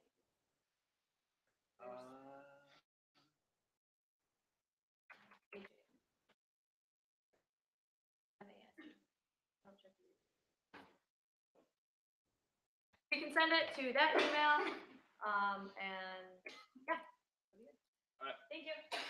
Cool. So, this is the bit where, again, I plead, I guarantee you have time. Please consider it. You will be helping not just yourselves, but your fellow graduate students, professional students. Elections, because of the changes that are taking place, we will be having our question and answer period at the same meeting that we'll be doing the elections. Please remember that during the elections, each department and student organizational group get 1 vote each, so it's not bring all of the delegates from your department so you can try and load it up. But please be aware that we will be doing elections next month. Let's end with the president. Move to the president. I did, in the intro, we have, what, 3 minutes left? I just talking before, I'll Save some for push Stephanie. the growth report that was produced by Dr. Scorsa at Fairfax University for next time. That's something that you should know. It's not something that's urgent. It's just growth. So the election, I think we talked about. Have you got any questions around the election? I'll take questions for like 2 minutes. Want to know something about what I do in my role, what Chris does in his role. We have the BPF and Anya's here as well.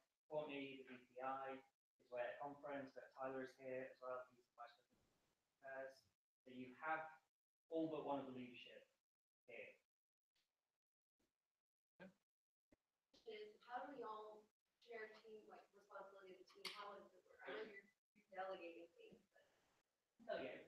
So within the bylaws, it lays out responsibilities for each role. And then it kind of just comes, the team decides and allocates what they want to do. For the office positions, it's on our website and the leadership our roles there. Then in the application process, all the description is as well. I mean, like, really though, like, how do y'all currently, what's your system, or is it just y'all follow the script? So for me, I run a distributed leadership model, which means that the first thing I do is try and set up and let the teams chase their passion. So, as you heard Anna talk about chasing the handicapped back and forth, that's something that he's passionate about. So let him go with that. And then every now and again with Anna, there are pieces that we feel are pertinent to graduate students as a whole, such as possible. So we will say, we want you to chase this up. Yeah. A lot of what Brenna does, there's a really nice relationship between her internal legislative affairs position stage and her external legislative position for the GPSC.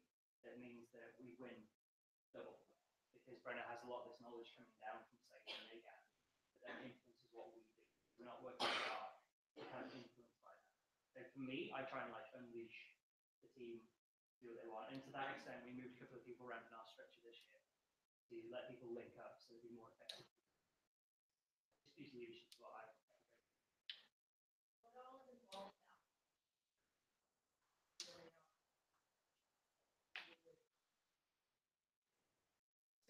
So just out of go through it, in my mind. So you fill out the application, you'll then meet with Stephanie as well. She'll talk to you about the history of GPSC, that's our website as well. She'll talk to you about the history, the role, what's expected, some of the relationships that we have and how we maintain them.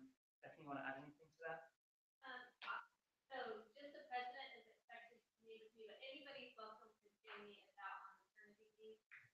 For those of you who don't know me, I've been the role of GC father years. So I've worked as team president, 17 actually now. And I supervise and advise the president. That is my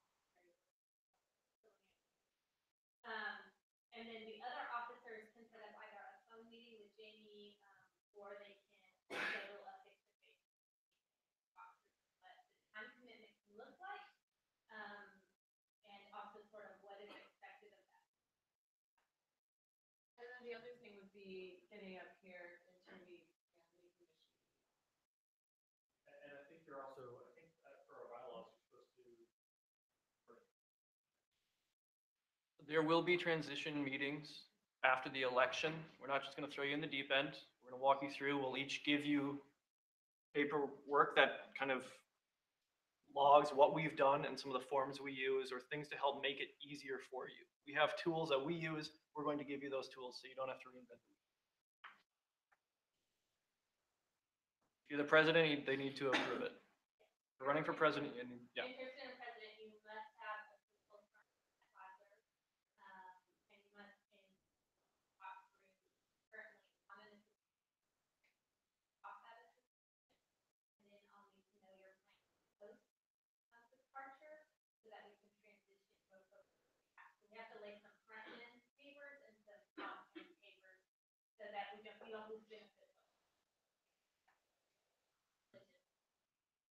And the assistantship for president starts July 1st. July 1, yeah. So my position is a 20-hour GA. There's a $750 development for PD. There's a parking, well, you get a parking pass and then a business pass that means I can park anywhere, any campus structure, and then any 2-hour easily at Coldus, enables me to come to MSC easily, enables me to go to Williams, meet the president easily, all that. So I was a delegate 3 years ago, so I'd had 2 years away from the GPSC. So don't think somehow you're not ready for this position or you need like half a decade of experience with the GPSC before you step into this role.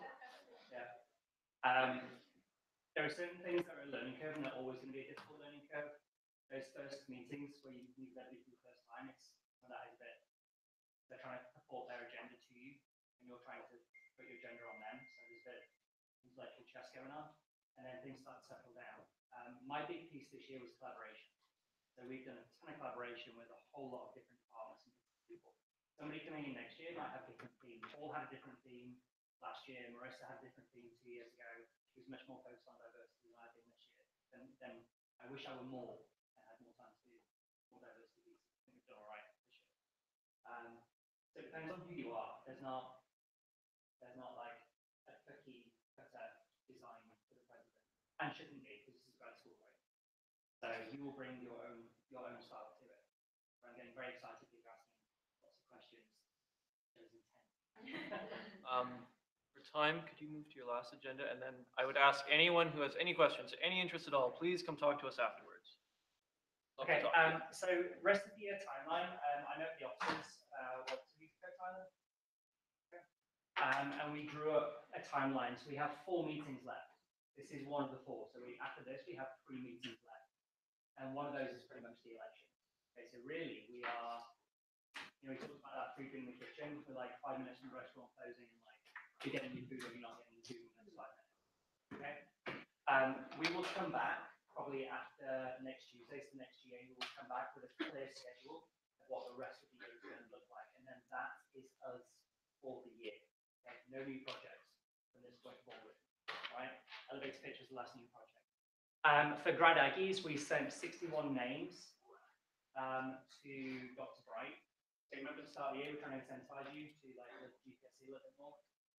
So your 61 names, if you've done your basic certificate with grad Aggies and you've done your intermediate certificate, this collaboration we're doing with OGAX enables you to get your advanced certificate. And that means that you contributed to your committees, you attended the GAs, all that stuff. Okay, so we're trying to give you those leadership pieces. So hopefully, I would wish the list comes back with 61 advanced levels, but you need to get yourselves, you have 50 weeks left to get yourselves done with all of the grad Aggie stuff up to the advanced point, so we can certify you. Probably our last meeting. Okay. There is a grad Aggies day coming up where you can get 6 UPDs in 1 day. This Friday. Friday, yeah. So if you can kind of, it's on your agenda to do, like Friday, do it. You can 1 day. We want to give you those advanced. Okay. Thank you. At this point, now that she's here, I'd like to give Stephanie a chance to give herself a brief introduction and then give any. So I'm Stephanie Baker. I think about this part. I've been with GPSC 16 years. I've been with Chris. Lots of y'all have been around. Y'all already know your name. So I'm filling in for Jamie. You'll see me for the next, 3 or 4 meetings. Well, 8 for election. Otherwise, did you have any other comments? I have. If you haven't been out to Student Research Week this week, they still have competition and poster displays Wednesday and Thursday, and the award ceremony is 2 to 3:30 on Friday, and we love it.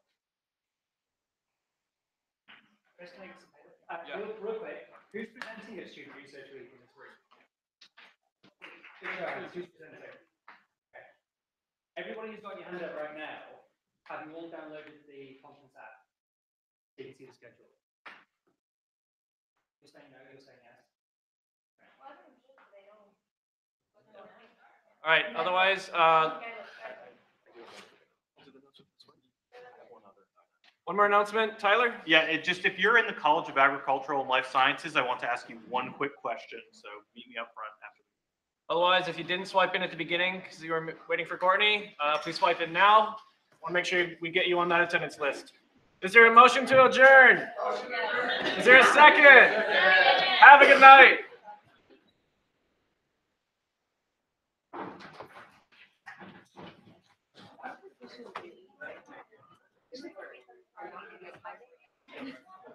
all of them are over. I heard there's one person has applied. I think they applied for I'm like, I've DBU. never tried it.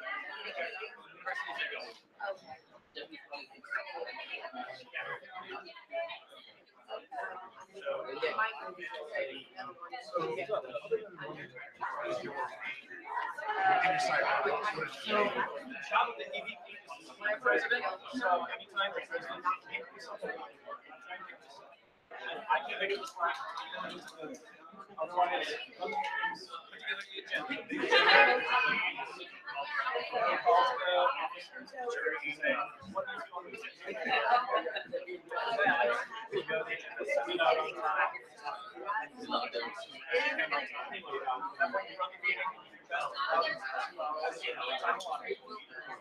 So a lot of it. I've been deciding, and so during that time, I've also been serving on. So anytime a new building design is proposed, I just say we're in the graduate office. That's all you need. That's no. I mean, even for Zachary, they put 5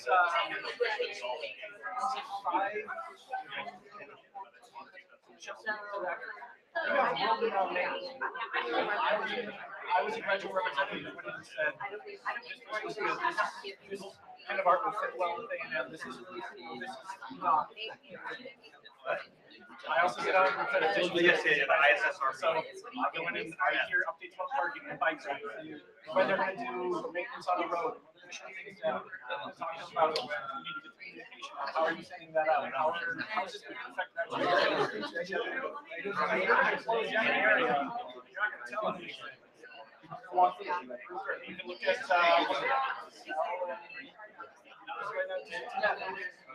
so I go do that. I've also before I was before that I was actually so I sat on the bench. I now sat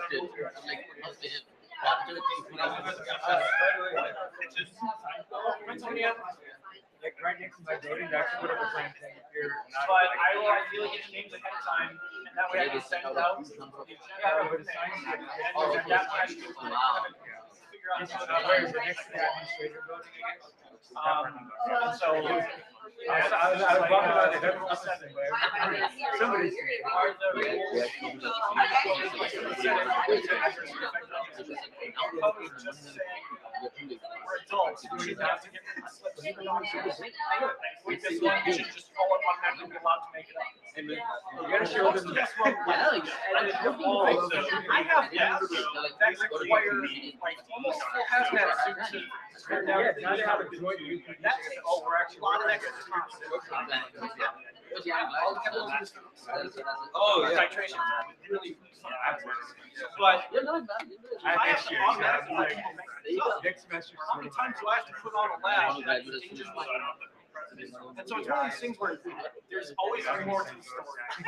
Graduate students do something like that voice is and so I've actually had a fair amount of influence because I've sat there long enough that they know I know what I'm talking about.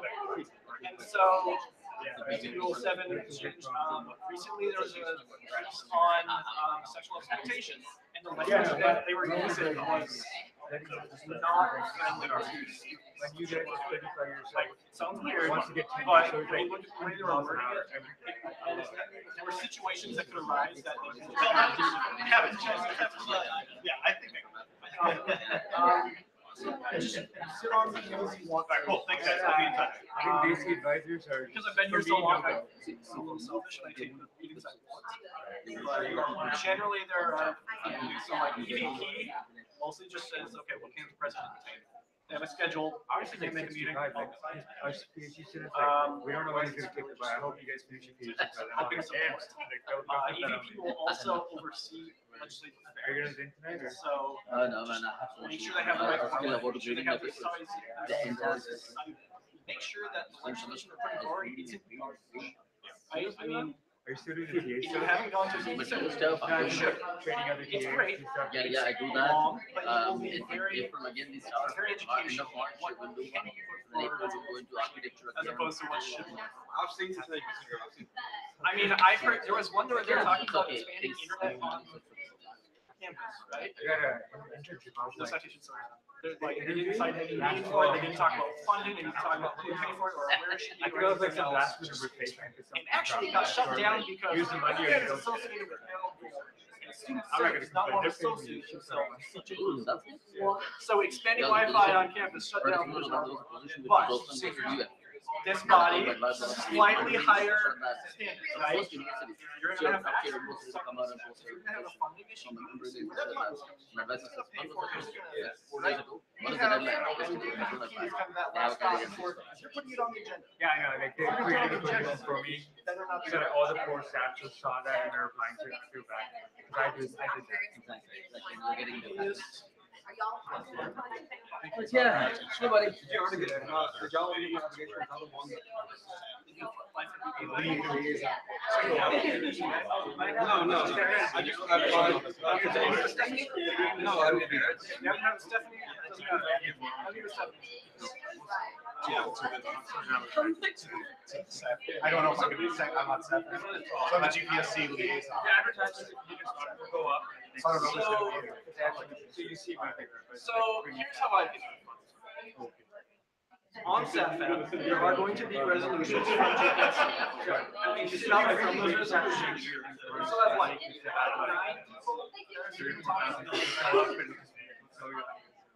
Otherwise, I look at it like this. The GPSC wants it. SAFAP wants it. That's clever. That's not. I've already got. So I mean, as long as you are clear about, this is my role on this, my role on this, and anytime someone might think there's a conflict of interest, you state, this is where we stand. If you want me to sit out, I will sit out. Otherwise, go. I've already explained to them that I'm a rep, GPSC rep, if they want that, I just.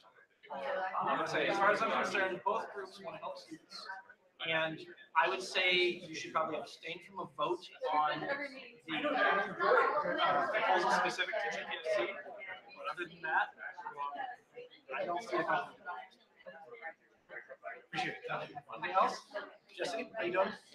Questions?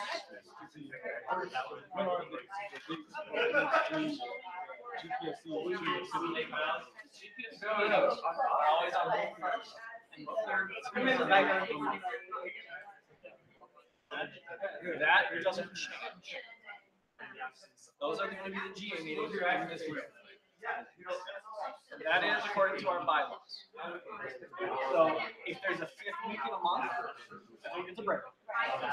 Otherwise, the second is 4th week, the excoms, the officers and the chairs meeting. They discuss what they're working on, the projects, progress, what things should offer. 1st and 3rd are always going to be general assembly. Okay? So, my computer shut off, but you can look those up, right? 1st and 3rd. Basically, 2 meetings in April, and the last one. So elections are going to happen in April, right? First week of April. And then they will, once they have that, they will open the applications for chair positions. And so it's likely that the chair will be selected by the third week in April. If not, they will be selected by the 4th week, and then they will be announced. But there will be transition meetings in between. So anyone running for office, position, we'll have a few other meetings they can go to. That's just so they can get as much information as they can. Also, earlier tonight, we talked about the situation with the student senate in the past, how GPSC and the student senate have a disagreement over who represents graduate professionals. The question is, did the GPSC and student senate have differences concerning who represents graduate and professional students? Yes. So it's because of student senate claiming they represent everyone.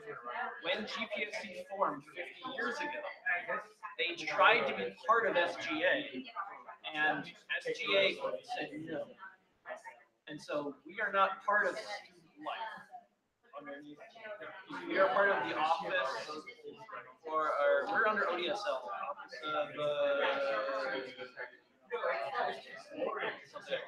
But, so we have a completely different funding system from them. We have a completely different hierarchy in terms of who we report to within the administration. We are not part of SGA, and we never have been because of that conflict. 50 years. No, I mean, it's been going all the way. I mean, even when I started, so 5 years ago, there were groups within the administration that didn't like GPSD and felt that they were unnecessary. Since then, we have worked very hard to bolster our name, have a good reputation, put out good work. And because of that, in the last couple of years, most of the university administration is very friendly to us. Because we put out research work, we are a little bit more casual. We generally are willing to more work with them as opposed to simply handing them a list of things. We try and work with them what they need to do. And so we work very hard, and so now we actually are in good standing with almost the entire university. And last year we tried to have a resolution where the Student Senate officially recognized us as the official legislative voice for graduate and professional students. But that was kind of, it was kind of pigeonholed after the election debacle last year.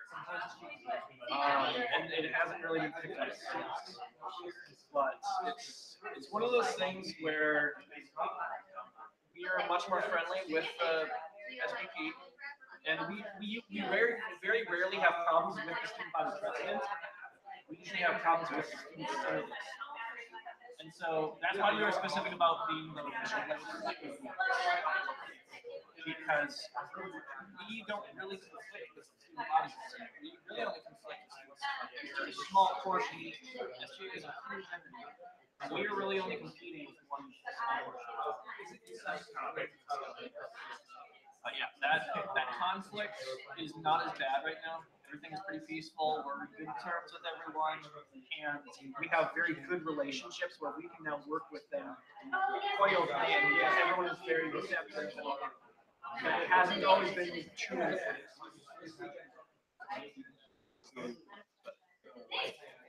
So SVP, Yep.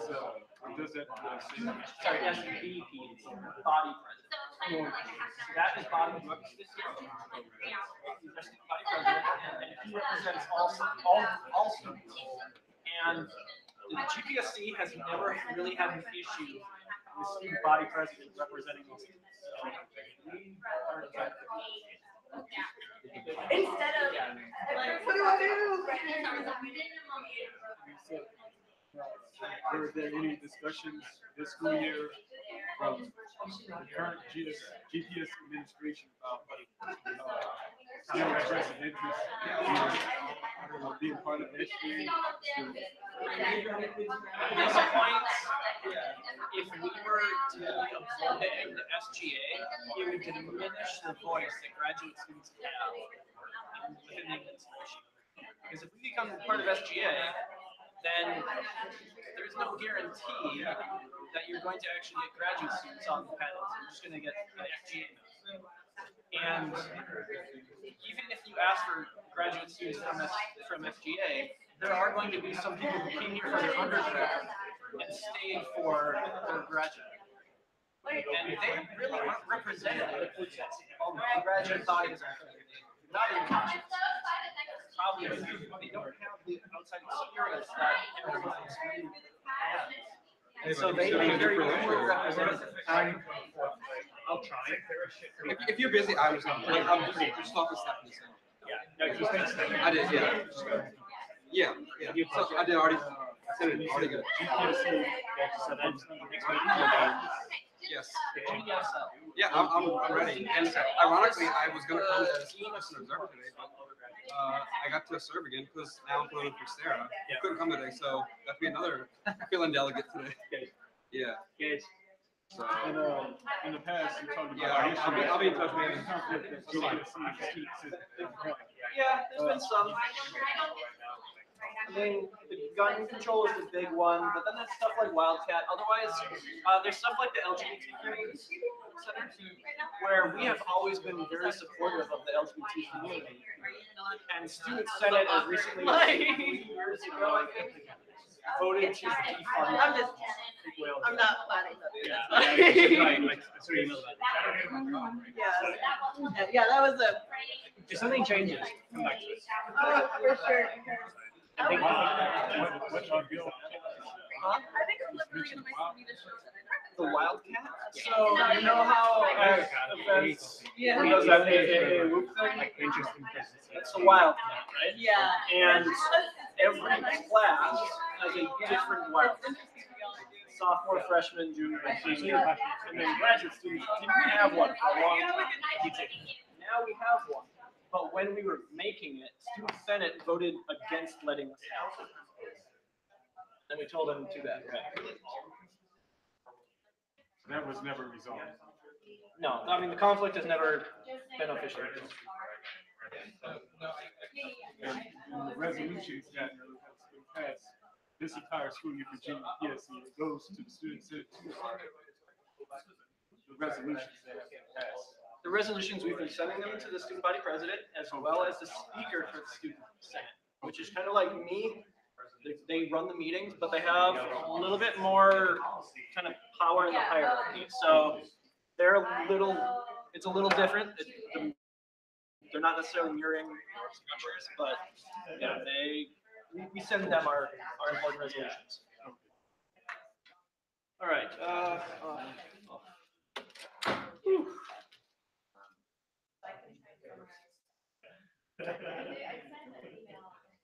What are you gonna? Yeah.